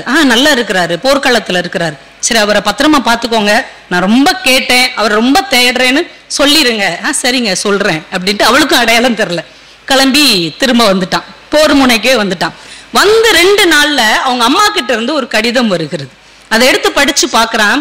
தம்பி, 2 நாளைக்கு முன்னாடி ஒரு மிலிட்ரி ஆபீசர் நம்ம வீட்டுக்கு வந்தான். எனக்கு என்னமோ சந்தேகமா இருக்கு, அது நீதானோன்னு எனக்கு சந்தேகமா இருக்கு, உண்மையை சொல்லுடா, அது நீதானா அப்படின்னு அந்த கடிதத்துல கேட்டிருக்காங்க. இவனுக்கு அப்படியே தாங்க முடியல. உடனே கடிதம் எழுதுறான். அம்மா அது நான் தான் அப்படின்னு கடிதம் எழுதின உடனே அவங்க அம்மாவும் அந்த காதலியும் கிளம்பி வந்துடுறாங்க. அந்த மிலிட்ரி கேம்புக்கே வந்துடுறாங்க. வந்தோடனே அம்மாவை கட்டி பிடிச்சு அழுகுறான். ஏன்டா நீ என்கிட்ட சொல்லல? ஆமா, உனக்கே அடையாளம் தெரியல, பிற எப்படி நான் சொல்றது? முகம் சுத்தமா தெரியலடா, அதனாலதான். பிற எப்படிமா என்னைய கண்டுபிடிச்ச? இல்ல உன் சாக்ஸ நான் துவைச்சேன் இல்லையா, அப்ப அந்த சாக்ஸ்ல உன்னுடைய வாசனை வந்தது, அதை வைத்துத்தான் இது என் மகனாக இருக்கும் என்கின்ற சந்தேகம் எனக்கு வந்தது அப்படின்னா. நீ எப்படி இருந்தாலும் என் புள்ளதானடா அப்படின்னு. இப்ப அந்த பொண்ணு கிட்ட கேக்குறான், நான் ரொம்ப அழகா இருந்தேன் ஒரு காலத்துல, நீ என்னை காதலிச்ச, இப்ப நான் யாருன்னு கண்டுபிடிக்க முடியாத அளவுக்கு நான் ரொம்ப அகோரமா இருக்கிறேன், இப்ப நீ என்ன சொல்ற? அப்பதான் அந்த பொண்ணு அவனை கட்டி பிடிச்சுக்கிட்டு சொல்றா, இதற்கு முன்னால் நான் உன்னை எவ்வளவு நேசித்தேனோ அதை விட அதிகமாக இப்போதுதான் நான் உன்னை நேசிக்கிறேன் என்று சொன்னார். இந்த கதையை சொல்லிட்டு பிரபஞ்சன் சொன்னார், இந்த கதையை எழுதின எழுத்தாளர் இந்த கதைக்கு என்ன பேர் வச்சிருப்பார் தெரியுமா அப்படின்னு இந்த வாசகர்கள்ட்ட கேட்கிறார். என்ன பேர் வச்சிருப்பாங்க இந்த கதைக்கு? அம்மாவின் வாசனை, இல்லைன்னா அம்மாவின் அன்பு, உண்மையான காதல், இந்த மாதிரி தானே யோசிப்போம். அந்த கதைக்கு அந்த எழுத்தாளன் வச்ச பேர் என்ன தெரியுமா? என் தேசத்தின் முகம். என் தேசத்தின் முகம். ஒரு ராணுவ வீரனுடைய முகம்தான் ஒரு தேசத்தின் முகமாக கொண்டாடப்பட வேண்டும் என்றால் ஆவடி ஒரு தேசத்தின் முகத்தை உருவாக்குகிற ஊர் என்பதில் நீங்கள் அத்துணை பேரும் பெருமைப்பட்டுக் கொள்ளலாம். இந்த கதையை ஒரு புத்தகம் தானே நம் கைகளில் கொண்டு வந்து சேர்க்கிறது. புத்தகத்துக்கு அவ்வளவு வலிமை இருக்கிறது, புத்தகத்துக்கு அவ்வளவு ஆற்றல் இருக்கிறது. நீங்க எவ்வளவு பணம் வேண்டுமானாலும் சேர்த்து வைங்க, சம்பாதிங்க, ஆனால் அது நீண்ட காலம் நிலைக்காது. எவ்வளவு பொன், வைடூரியம், வைரம் எல்லாம் சேர்த்து வைங்க, அது ஒரு காலத்துல அழிஞ்சு போயிடும். நாம கட்டுகிற கட்டடங்கள், அரண்மனைகள் எல்லாமே ஒரு நாள் காலத்தால் அழிந்து போகும். ஆனால் காலத்தை மீறி வாழக்கூடிய வல்லமை புத்தகங்களுக்கு மட்டும்தான் இருக்கிறது என்பதை நாம் மறந்துவிடக் கூடாது. அதனாலதான் அப்துல் காதர் ஐயா ஒரு புத்தகத்துல எழுதினார், ஒரு சம்பவத்தை எழுதியிருந்தார். ரஷ்யால உள்ளவங்க என்ன பண்ணாங்களாம், எவ்வளவு இயற்கை சீற்றம் வந்தாலும் அழிந்து போகாத, ஒரு அணுகுண்டு போட்டாலும் அழிந்து போகாத ஒரு அறையை உருவாக்குகிறார்கள். பூமிக்கு அடியில என்ன நடந்தாலும் அழியவே அழியாது, அந்த இடம் அப்படியே இருக்கும். அப்படி ஒரு பெரிய அறையை உருவாக்கி அதுக்குள்ள சில பொருட்களை பாதுகாக்கிறார்கள். என்ன பொருள் தெரியுமா? தங்கம், வைரம் இதெல்லாம் கிடையாது. அவர்கள் சேகரித்து இந்த உலகத்தின் சிறந்த நூல்கள் என்னென்னதோ அது அத்தனையும் அந்த அறைக்குள்ளே சேகரித்து வைக்கிறார்கள். இந்த உலகமே அழிந்து போனாலும் அடுத்து ஒரு தலைமுறை வந்தால் நாம் எப்படி வாழ வேண்டும் என்பதை அடையாளம் காட்டுவது புத்தகங்கள் தான் என்பதற்காக ரஷ்யா அப்படி ஒரு அறையை ஏற்பாடு செய்கிறார்கள். இதுல பெரிய ஹைலைட் என்ன தெரியுமா? அந்த அறையில் உலகத்தின் சிறந்த புத்தகங்களில் முதல் புத்தகமாக அவர்கள் தேர்வு செய்தது நம்முடைய வள்ளுவ பெருந்தகை எழுதிய திருக்குறளை அவர்கள் முதலாவது புத்தகமாக வைத்திருக்கிறார்கள். அவ்வளவு ஆச்சரியமான விஷயம்.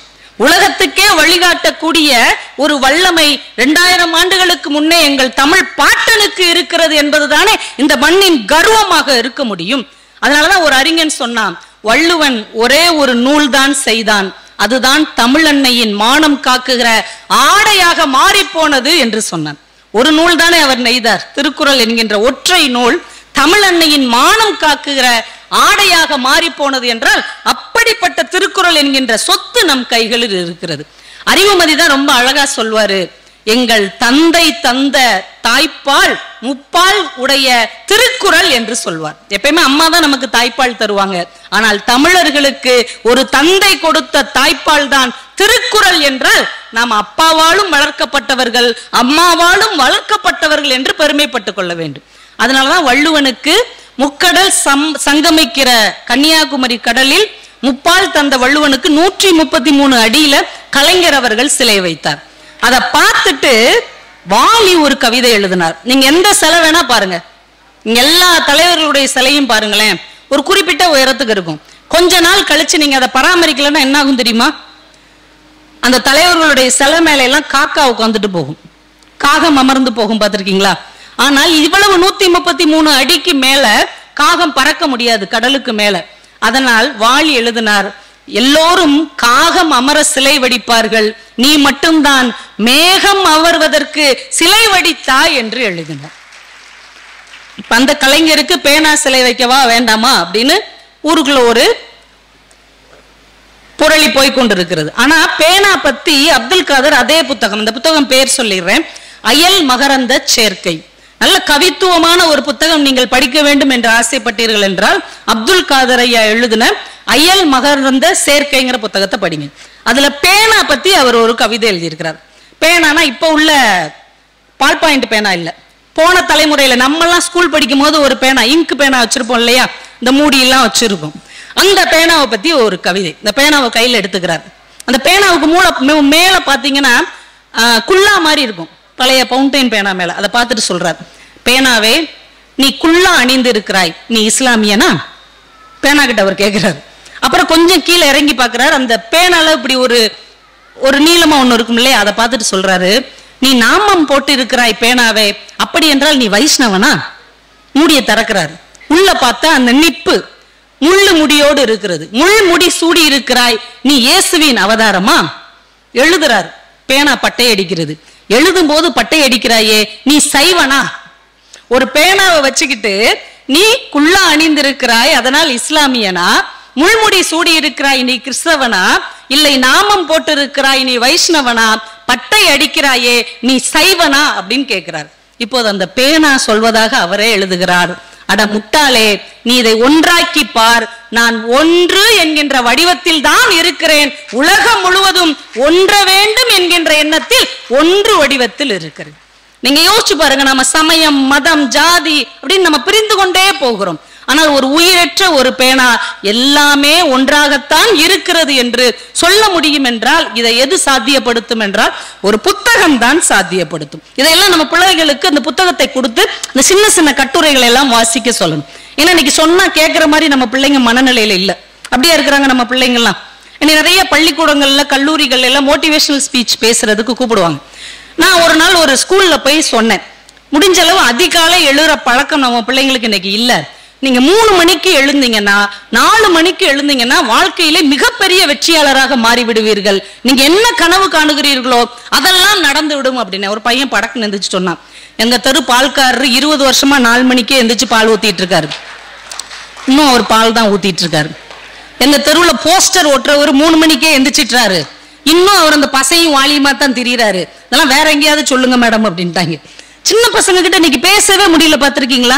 ஒரு யூகேஜி பையன் ஸ்ட்ரெஸ் வந்துருச்சுங்கிறான். அம்மாட்ட வந்து சொல்றேன், எனக்கு ரொம்ப ஸ்ட்ரெஸ்ஸா இருக்கு, நான் படிப்பணி பாடிட்டு வேலைக்கு போலான் இருக்கேன். யூகேஜி பையன் படிப்பணி பாடிட்டு வேலைக்கு போவியா? டே, உனக்கு யாரா வேலை தருவா? எல்கேஜி படிக்கிற பிள்ளைகளுக்கெல்லாம் டியூஷன் எடுக்கிறேன். இப்படி எல்லாம் சிந்திப்பதற்கு 20 வருடங்களுக்கு முன்னால் நமக்கு தெரியவே தெரியாது. ஆனா இன்னைக்கு உள்ள குழந்தைகள் உலகமளவு சிந்திக்கிறார்கள். அப்ப அவங்கள்கிட்ட நீங்க ஒரு விஷயத்தை எப்படி கற்றுக் கொடுக்க முடியும்? எதையுமே நம்ம புரிந்து கொள்வதில்லை, தெரிந்து மட்டுமே கொள்கிறோம். தெரிந்து கொள்வதால் ஏற்படுகிற பிரச்சனை தான் இவ்வளவு. ஒரு நோயாளி ஒரு டாக்டர்கிட்ட போயிருக்கிறார். டாக்டர், எனக்கு ரொம்ப உடம்பு சரியில்லை, நான் மெடிக்கல் ஸ்டோருக்கு போனேன். உடனே அவர் முட்டாள்தனமா ஏதாவது ஒரு ஐடியா கொடுத்திருப்பானே, ஆமா டாக்டர் உங்களை பார்க்க சொன்னா அப்படின்னு. எதையும் முழுசா கேட்காம உள்வாங்காம மேலோட்டமாக தெரிந்து கொள்ளுகிற அறிவை நாம் இன்றைக்கு வளர்த்து கொண்டிருக்கிறோம். எந்த ஒரு விஷயத்தையும் தெரிந்து கொள்ளுதல் என்பது வேறு, புரிந்து கொள்ளுதல் என்பது வேறு. இப்ப இந்த இடத்துல ஒரு மரம் இருக்கிறது, இது ஆலமரம் அப்படின்னா நீங்க அந்த மரத்தை தெரிந்து வைத்திருக்கிறீர்கள், அவ்வளவுதான். ஆனால் இந்த மரத்தின் வேர் எவ்வளவு தூரம் உள்ளே போயிருக்கிறது, இந்த மரத்தின் வயது எத்தனை ஆண்டுகள், இந்த மரம் எப்போது இலையுதிர் காலத்தில் இலையை உதிர்க்கும், எப்போது அது வசந்த காலமாக மாறும், இந்த மரத்தை நம்பி எத்தனை பறவை இனங்கள் இருக்கிறது, எத்தனை பூச்சி இனங்கள் இருக்கிறது, எத்தனை வண்டுகள் இருக்கிறது என்று அந்த மரத்தின் வாழ்க்கையை ஆராய்ந்து பார்த்தீர்கள் என்றால் அந்த மரத்தை நீங்கள் புரிந்து கொண்டிருக்கிறீர்கள் என்று அர்த்தம். தெரிந்து கொண்டிருக்கிறவன் மரத்தை எளிதாக வெட்டி விட்டு போய் விடுவான். ஆனால் இப்படி ஒரு மரத்தை உருவாக்க வேண்டும் என்றால் 100 ஆண்டுகள் ஆகும் என்று புரிந்து வைத்திருக்கிறவன் ஒரு மரத்தை வெட்டுவதற்கு 1000 முறை யோசிப்பான். இதுதான் தெரிந்து வைத்திருப்பதற்கும் புரிந்து வைப்பதற்கும் உரிய ஒரு மிகப்பெரிய வேறுபாடு. காஞ்சிபுரத்துல மகா பெரியவர் அடிக்கடி மௌன விரதம் இருப்பார் குறிப்பிட்ட நாட்கள்ல. அப்படி ஒரு மௌன விரதம் இருக்கிற நாட்கள்ல எவ்வளவு பெரிய ஆள் வந்தாலும், எவ்வளவு பெரிய தலைவர்கள் வந்தாலும் தன்னுடைய மௌன விரதத்தை அவர் கலைக்க மாட்டார். வந்தவர் அவரை தொட்டு கும்பிட்டுட்டு அப்படியே ஆசீர்வாதம் வாங்கிட்டு போக வேண்டியதுதான். அப்படி ஒரு நாள் அவர் மௌன விரதத்தில் இருக்கிறார். ஒரு பள்ளிக்கூடத்தின் வேன் வந்து நிக்குது. அந்த ஆசிரியர்கள் அந்த பிள்ளைங்களை 2 பேரையா கையை பிடிச்சு அப்படியே உள்ள கூட்டு போறாங்க. அந்த பிள்ளைகள் பக்கத்துல வந்த உடனே மகா பெரியவர், என்ன எல்லாரும் எப்படி இருக்கிறீங்க, குழந்தைகள்லாம் சாப்பிட்டீங்களா, இருந்து சாப்பிட்டுட்டு தான் போனோம், உங்க எல்லாருக்கும் என்னுடைய ஆசீர்வாதம், நீங்க நல்லா படிக்கணும், நீங்க எல்லாரும் நாட்கையில நல்லா வருவீங்க அப்படின்னு பேசிட்டார். பக்கத்துல இருக்கிற சீடருக்கு ரொம்ப ஆச்சரியம். என்ன சாமி, நீங்க எப்பயுமே உங்களுடைய விரதங்களை யாருக்காகவும் விட்டு கொடுக்கவே மாட்டீர்களே, இந்த பள்ளி பிள்ளைகளுக்காக எப்படி விட்டு கொடுத்தீர்கள்? அவர் சிரிச்சுக்கிட்டே சொன்னாரு, என்ன நீ கவனிக்கிற, அந்த பிள்ளைகள் எல்லாமே பார்வையற்றோர் பள்ளியிலிருந்து வந்த பிள்ளைகள், அவர்களால் என்னை பார்க்க முடியாது இல்லையா, என் சொற்களால் தானே நான் அவர்களை தொட முடியும், பேசாமல் இருந்தால் எப்படி அவர்கள் என்னை உணர முடியும் என்று கேட்டார். புரிந்து கொள்வதற்கும் தெரிந்து கொள்வதற்கும் இடையில் இந்த வேறுபாடு இருப்பதை நாம் உணர வேண்டும். ஒரு பள்ளிக்கூடத்துல காலையில பிரேயர் நடக்குது, அன்னைக்கு இன்ஸ்பெக்டர் வர்றாரு அப்படின்னு ஒரு பேச்சு. அதனால காலையில இருந்து எல்லாரும் டிசிப்ளினா இருக்கணும். நம்ம பழக்கமே என்ன தெரியுமா, எப்போதும் டிசிப்ளினா இருக்கணுங்கிறது கிடையாது, யாராவது வந்தா டிசிப்ளினா இருக்கும். வீடே எப்ப சுத்தமாகும் பார்த்திருக்கீங்களா? ஒரு வீடு முழுக்க சுத்தமாக வேண்டும் என்றால் உங்களுடைய உயர் அதிகாரியோ உங்களுக்கு நெருங்கின சொந்தக்காரங்களோ வீட்டுக்கு வந்தாங்கன்னா வீடு சுத்தமாயிரும். அது வரைக்கும் அது அங்கிட்டு கிடக்கும், இது இங்கிட்டு கிடக்கும், எல்லாம் தெருவுல கிடக்கும்.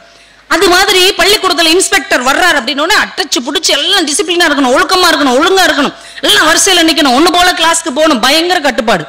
பிரேயர் முடியுது ரொம்ப நேரம், அன்னைக்கு பார்த்து பாட்டெல்லாம் பாடி செய்தி எல்லாம் வாசிச்சு பிள்ளைகள் ஒண்ணு போல வரிசையில போகணும் அப்படின்னு இருக்காங்க. 2 பசங்க மட்டும் கூடால கூடி புகுந்து தட தடன்னு கிளாஸ்க்கு ஓடிட்டாங்க. இப்ப ஹெட் மாஸ்டர் பிடி மாஸ்டர் கூப்பிட்டு கேட்டார், கவனிச்சிங்களா அப்படின்னு. கவனிச்சேன் சார், இப்ப வந்துடுறேன்ட்டு விறுவிறுன்னு போய் எவன் ஓன்னான்னு கண்டுபிடிச்சு 2 பேரையும் நல்லா சாத்துன்னு சாத்தி அவருடைய ரூமுக்கு கூட்டு வந்திருக்கிறார், ஹெட் மாஸ்டர் ரூமுக்கு. சார் இவனுக்கு 2 பேரும் தான் சார் ஒழுங்க கெடுத்துட்டு ஓடுனவங்க, கொண்டு வந்துட்டேன். சிரிச்சுக்கிட்டே சொன்னார், அறிவு இருக்காயா உனக்கு, கவனிச்சியான்னு கேட்டேனே, கவனிச்சியா? அதான் சார் கவனிச்சேன், இவங்க 2 பேரும் தான் சார் ஓடினவங்க. அவன் ஏன் ஓடினான்னு கவனிச்சியா? தெரில சார், 2 பேருமே செருப்பு போடாம இருக்காங்கயா, ரொம்ப நேரமா வெயில்ல நின்றுட்டு இருக்கிறாங்க, பிள்ளைகளுக்கு காலு சூடா இருந்திருக்கு, அதனாலதான் தாங்க முடியாம அவன் உள்ள ஓடி இருக்கிறான், அத கவனிச்சியா?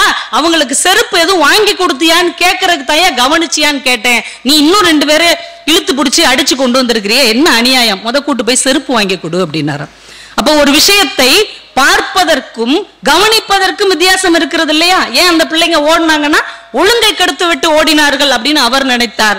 அவங்க 2 பேர் காலிலையும் செருப்பு இல்லாத காரணத்தினால் அந்த பிள்ளைகள் வெப்பம் தாங்காமல் ஓடினார்கள் என்று அவர் கவனிச்சார் இல்லையா? அதுதான் தாயுள்ளம்.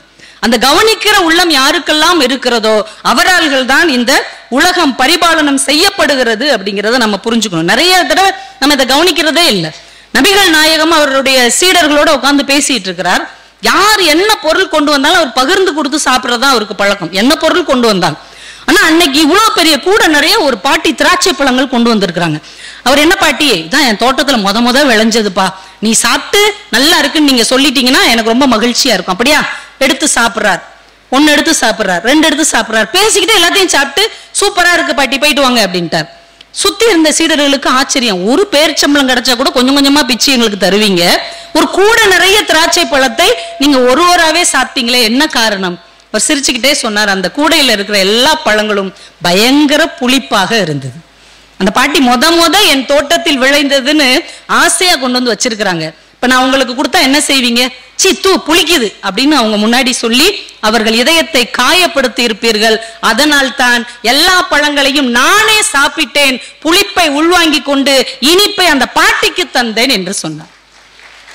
இதுதான் ஒரு விஷயத்தை தெரிந்து கொள்வதற்கும் புரிந்து கொள்வதற்குமான ஒரு வித்தியாசம். நான் பொதுவா மனுஷங்களை பார்த்தாலே என்ன இடம் போட்டுருவோம், யாராவது கொஞ்சம் நீட்டா வந்துடக்கூடாது, உனக்கு என்ன ஜாலியா இருக்க, இந்த வார்த்தை எல்லாம் சொல்லுவாங்க பார்த்துருக்கீங்களா? சில பேர் டாக்டர்கிட்டே போய் கேட்கறாங்க, என்னப்பா உனக்கு நோய்? என்னைய தவிர எல்லாரும் சந்தோஷமா இருக்காங்க, வயிறு எரியுது டாக்டர். எல்லாருக்கும் என்ன எண்ணம் அப்படின்னா நம்மளை தவிர எல்லாரும் நல்லா இருக்கிறாங்க, எல்லாருமே இதைத்தான் நினைக்கிறாங்க. ஆனா உண்மை அதுவா? தோற்றத்தை வைத்து ஒருத்தவங்களுடைய மனசை நீங்க எடை போட முடியுமா? உனக்கு என்னப்பா சந்தோஷமா இருக்க, மகிழ்ச்சியா இருக்க, அவன் அப்பதான் பூர்வீக வீடை வித்துட்டு வாடகை வீட்டுக்கு மாறி இருப்பான். அவனை பிடிச்சிட்டு சந்தோஷமா இருக்கணும் அவன் என்ன சொல்லுவான்? சில பெண்கள் நல்லா நீட்டா வெளியில வந்து அழகா ட்ரெஸ் பண்ணிட்டு வருவாங்க, உனக்கு என்ன கொளிக்கிற சமாளிக்கிற, அவ சொல்லுவா 10 வருஷமா புள்ள இல்ல, வெளியில வரும்போது கொஞ்சம் நீட்டா வந்தா மனசுக்கு ஆறுதலா இருக்குன்னு வந்தேன். நிறைய பேர் செல்ஃபி எடுத்துக்கிட்டே இருப்பாங்க, பாத்திருக்கீங்களா? பைத்திய மாதிரி செல்ஃபி அடிப்பாங்க, எங்க போனாலும் செல்ஃபி எடுத்துக்கிட்டே இருப்பாங்க. நம்ம சேட்டை கையில மொபைல் வந்துட்டா போதும் படக்கு படக்கு படக்குன்னு செல்ஃபி எடுக்கிறாங்க. செல்ஃபி எடுக்கிறவங்க எல்லாருமே சந்தோஷமாக இருக்கிறவர்கள் இல்லை, தன் சோகங்களை அந்த சிரிப்பின் மூலமாக மாற்றி கொள்ளுகிறவர்கள் அப்படிங்கிறத நீங்க புரிஞ்சுக்கணும். அதுவும் எங்க பெண்கள்லாம் ஒரு செல்ஃபி மூலமாவே எல்லா பிரச்சனையும் கடந்து போயிடுவாங்க. நீங்க பாத்துருக்கீங்களா? நான் ஒருத்தன்ட்ட கேட்டேன், இந்த செல்ஃபி யார் கண்டுபிடிச்சிருப்பா தெரியுமா அப்படின்னு. இந்த செல்ஃபி யார் கண்டுபிடிச்சிருப்பா தெரியுமா? தன்னை போட்டோ எடுக்க கூட ஒரு ஆள் இல்லாத அனாதை தான் செல்ஃபியை கண்டுபிடித்திருப்பான். ஒரு போட்டோ எடுத்துக்கூடானா போடா அப்படின்ட்டு போயிருக்காங்க. என்னடா இதுக்கு கூட நமக்கு ஆள் இல்ல, நம்மளே எடுத்துக்கிடுவோண்டா அப்படின்னு கண்டுபிடிச்சிருக்காங்க செல்ஃபியை. அப்ப அவன் அதை தன்னை மகிழ்வித்துக் கொள்ளுகிறான் இல்லையா? பெண்கள்லாம் அப்படி செல்ஃபி எடுத்து எல்லா பிரச்சனையும் எங்க விசில் அடிக்காம பாத்துக்கோங்க, ஒரே லெவல்ல வைங்க. நம்ம பேச்சுக்கு மனிதர்கள் தான் விசில் அடிக்க வேண்டும், மைக் அடிக்க கூடாது. அப்படி செல்ஃபி எடுத்தே கடந்து போயிடுவாங்க. ஒரு அம்மா வீட்டுல இருந்து 6 மணி நேரமா ஆளை காணும். கணவருக்கு சந்தோஷம் தான், இருந்தாலும் வந்துருச்சு. என்ன உன்னை 6 மணி நேரமா காணும்? ஷாப்பிங் மால் போயிருந்தேன். ஷாப்பிங் மால் போயிருந்தியா? 6 மணி நேரமா? ஆமா. என்னென்னலாம் வாங்கின? ஒரு ஜிமிக்கியும் 60 செல்ஃபியும். என்னென்னலாம் எடுத்த அப்படின்னா ஒரு ஜிமிக்கியும் 60 செல்ஃபியும். எல்லாம் இன்னைக்கு டிபியில வைக்கிறதுக்கு ஒரு செல்ஃபி தேரும். நம்ம வர்றதே எதுக்கு? புத்தக திருவிழாவுக்கு வர்றதே அப்படியே ஒரு புத்தகத்தை வாங்கிட்டு ஒரு 50-60 செல்ஃபி எடுத்துட்டு ஏதாவது ஒரு செல்ஃபி டிபிக்கு தேரும், ஒரு 4 செல்ஃபி ஸ்டேட்டஸுக்கு தேரும், ஒரு 4 செல்ஃபி ஃபேஸ்புக்கு தேரும், ஒரு 2 இன்ஸ்டாகிராமுக்கு தேரும். அதுல ஒரு ஆப்பு போட்டுக்குவாங்க, தன்னை அழகுபடுத்துக்கிற ஆப். முன்னாடிலாம் சோப்பு போட்டு அழகானாங்க, இன்னைக்கு ஆப்பு போட்டு அழகாகிறாங்க. இதெல்லாம் வாழ்வின் ஒரு சின்ன சின்ன சந்தோஷம் தானே. அதை கூட நம்ம எப்ப பாருங்க அப்படியே அலையுதுங்க, எங்கடா போட்டோ எடுப்போம். ஒரு காலத்துல போட்டோ எடுக்கிறதுக்கு வாய்ப்பே நமக்கு இல்லை இல்லைங்க. அந்த 32 இது இருக்கும் இல்லையா, அந்த பிலிமும் உள்ள அந்த கேமரா யாரோ ஒருத்தங்க வீட்டுல இருக்கும். கெஞ்சி கதறி அவங்க கிட்ட நம்ம கடன் வாங்கிட்டு வருவோம், வந்த 2வது நாளே கீழே விழுந்து உடஞ்சு போயிடும். அப்ப நிம்மதியும் போய் சந்தோஷமும் போய் அந்த குடும்பத்தோட நம்ம உறவும் போய் எவ்வளவுலாம் கஷ்டப்பட்டோம். இன்னைக்கு நம்ம கையிலே கேமரா இருக்கு, நம்ம சந்தோஷமா இருந்துக்குவோமே. இதை கூட பொறுத்து கொள்ளாத அளவுக்கு நமக்கு இன்னைக்கு அவ்வளவு எரிச்சல் இருக்கிறது. இந்த வாழ்க்கையை எப்படியாவது வாழ்ந்துதான் ஆகணும், எதையாவது செஞ்சு இந்த வாழ்க்கையை கடந்து ஆக வேண்டும் என்கின்ற ஒரு எண்ணம் நம்ம எல்லோருக்குள்ளேயும் இருக்கிறது. நம்ம பாரதி பாஸ்கர் மேடம் இருக்காங்க இல்லையா, அவங்க ஒரு சிறந்த பேச்சாளர் மட்டும் இல்ல, அவங்க ஒரு அருமையான எழுத்தாளர். அவங்க எழுதின புக்கு இங்க இருக்கும்னு நினைக்கிறேன். சிறகை விரி பற அப்படின்னு ஒரு புத்தகம் எழுதியிருக்கிறாங்க. நீங்க வாய்ப்பு இருந்தா அந்த புக்கை கண்டிப்பா வாங்கி படிக்கணும். எல்லாருமே படிக்க வேண்டிய ஒரு மோட்டிவேஷனல் புக். நம்ம யூ கேன் வின் இந்த மாதிரி வெளிநாட்டு ஆட்கள் எழுதுனதுதான் விரும்பி படிக்கிறோம். ஆனா நம்ம மக்கள் எழுதின சிறந்த புத்தகங்கள் நிறைய நம்மால் படிக்கப்படாமல் இருக்கிறது. அவங்க அதுல ஒரு சம்பவம் சொல்லியிருப்பாங்க. டாக்டர் ஹோவர்ட் சாமர்வெல் அப்படிங்கிற ஒரு இங்கிலாந்துக்கார், அவருடைய லட்சியம் என்னன்னா எவரெஸ்ட்ல ஒரு தடவையாவது ஏறி அந்த உச்சியை தொற்றணும் அப்படிங்கிறது அவருடைய லட்சியம். பல தடவை முயற்சி பண்ணி தோத்து போயிருக்கிறார். கடைசியா ஒரு தடவை இந்த தடவை எப்படி ஜெயிச்சே ஆகணும்டான்ட்டு ஒரு 7-8 பேர் ஷெர்பானா அந்த திபெத் நாட்டுக்காரங்க, இமயமலையை ரொம்ப நெருக்கமாக வளரும் போதே உணர்ந்தவர்கள், ஒரு 7-8 ஷெர்பாவை கையோட கூப்பிட்டுக்கிட்டு இதுவரைக்கும் போன பாதையில போக வேண்டாம், வேற பாதையில போகணும் அவங்களை கட்டாயப்படுத்தி கூட்டு போயிருக்கிறார். கிட்டத்தட்ட பாதி தூரத்துக்கு மேல போயிட்டாங்க, அடிச்சு புடிச்சு போறாங்க. பார்த்தா ஒரு பெரிய பனி அருவி, அவலாஞ்சுன்னு சொல்லக்கூடிய ஒரு பனி அருவி அப்படியே புறப்பட்டு வருது. அவ்வளவுதான், நம்ம எல்லாரும் சோழி முடிஞ்சோம் அப்படின்ட்டு அப்படியே அதிர்ந்து போய் அவர்கள் நிற்கிறார்கள். அந்த வர்ற அருவி இவருக்கு முன்னாடி ஒரு இமயமலையினுடைய ஒரு பாறை அப்படியே குச்சி மாதிரி நிக்குது. அந்த குச்சியில தட்டி அந்த பனி அருவி 2ஆ பிரியுது. இவர் கரெக்டா அந்த குச்சிக்கு முன்னாடி நிக்கிறார். அப்படி 2ஆ பிரிஞ்சு இவர் பக்கத்துல இருந்து அந்த 8 வரையும் அள்ளிட்டு போயிடுது. கண்ணுக்கு முன்னாடி அப்படியே அள்ளிட்டு போயிடுது. இவர் அப்படியே நிக்கிறார். கண்ணை மூடி திறக்கிறதுக்குள்ள கூட வந்தவங்க எல்லாரும் காலி. இவருக்கு முன்னாடி அந்த குச்சி இருக்கிறது, அந்த பனி அருவி அது மேல இப்படி வந்து இவர் பார்க்கும்போது அது சிலுவை மாதிரி தெரிகிறது. அவர் ஒரு கிறிஸ்தவர், ஒரு சிலுவை அவருக்கு முன்னால இருக்கிற மாதிரி தோற்றம் அளிக்கிறது. அவருக்கு அப்படியே படபடன்னு வருது. கூட வந்தவங்க எல்லாரும் இறந்து போன பிறகு என்னை மட்டும் ஏன் ஆண்டவரை உயிரோடு வைத்திருக்கிறீர்கள், நான் மட்டும் ஏன் சாகாம இருக்கணும், நானும் செத்துறேன் சாகலான்னு நினைக்கிறார். உள்ளுக்குள்ள இருந்து ஒரு குரல் கேட்கிறது, இத்தனை பேரை அடித்து கொண்டு போன பனி அருவி உன்னை ஏன் அடித்து கொண்டு போகவில்லை? அப்ப நீ தப்பிச்சதற்கு, நீ பிழைத்ததற்கு, நீ சாகாமல் இருப்பதற்கு ஏதோ ஒரு காரணம் இருக்கிறது.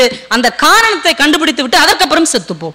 உள்ள இருந்து ஒரு குரல் கேட்கிறது. உடனே கீழே இறங்கி இந்தியா முழுக்க திரிகிறார். ஏன் நான் உயிரோட இருக்கிறேன், நான் ஏன் சாகவில்லைன்னு தேடிட்டே இருக்கிறார். அவர் ஒரு டாக்டர். திருவனந்தபுரத்துக்கு நெய்யூர்னு ஒரு கிராமத்தை தாண்டி போகும்போது அங்க உள்ள ஒரு மருத்துவமனையை பார்க்கிறார். பார்த்தாலே ஓடெல்லாம் பேர்ந்து போய் ஒரு பரிதாபமான மருத்துவமனை. ஒரே ஒரு டாக்டர் தான் இருக்கிறார். 500 நோயாளிகள் வெளியில உட்கார்ந்து இருக்கிறாங்க. பயங்கரமா காலரா பரவி கொண்டிருக்கிற ஒரு காலகட்டம். எல்லாம் இன்னைக்கோ நாளைக்கோன்னு சாக கிடக்குறாங்க. இந்த இடத்தில் நமக்கு வேலை இருக்கிறது என்று உள் உணர்வு சொல்லுகிறது. அந்த மருத்துவமனைக்கு போய் இன்சார்ஜ் எடுத்துக்கிறார். அவருடைய சொந்த சொத்தை எல்லாம் இங்கிலாந்துக்கு போய் வித்து அந்த பணத்தை வைத்து அந்த ஊரில் ஒரு மிக பிரமாண்டமான மருத்துவமனையை தன் செலவில் கட்டுகிறார். அந்த மக்களை எல்லாம் காப்பாற்றுகிறார். 20 வருடம் அந்த ஊரில் இருந்து தன்னுடைய பணி இனிமே தேவையில்லை என்று தோன்றிய பிறகு இங்கிலாந்துக்கு போய் கொஞ்ச காலம் இருந்து விட்டு இறந்து போகிறார். இந்த கதையை நான் ஏன் சொல்லுகிறேன் என்றால், நம்ம எப்பயுமே ஒரு கேள்வி நமக்குள்ள வந்துகிட்டே இருக்கும். நாம ஏன் வாழ்றோம், நாம ஏன் வாழணும், எதுக்காக கடவுள் நம்மளை இப்படி வாழ வச்சிருக்கான்? இந்த கேள்வி எல்லாருக்குள்ளேயும் ஏதோ ஒரு கட்டத்தில் வரும் இல்லையா? இனிமே அந்த கேள்வியை அழிச்சிருங்க. நான் ஏன் வாழ்கிறேன் அப்படிங்கிற கேள்வியை அழிச்சிட்டு நான் ஏன் சாகாம இருக்கிறேன்னு கேட்டு பாருங்க. 2க்கு வித்தியாசம் இருக்கு. நான் ஏன் வாழ்கிறேன் அப்படிங்கிறத விட்டுட்டு நான் ஏன் சாகாம இருக்கிறேன்னு ஒரு கேள்வி கேட்டு பாருங்க. அந்த கேள்விக்கான பதிலை நீங்கள் தேடி போனால் ஒரு உன்னதமான காரணம் உங்கள் முன்னால் கைகட்டி நிற்கும். அதுதான் வாழ்க்கைக்கான ஒரு பதில்.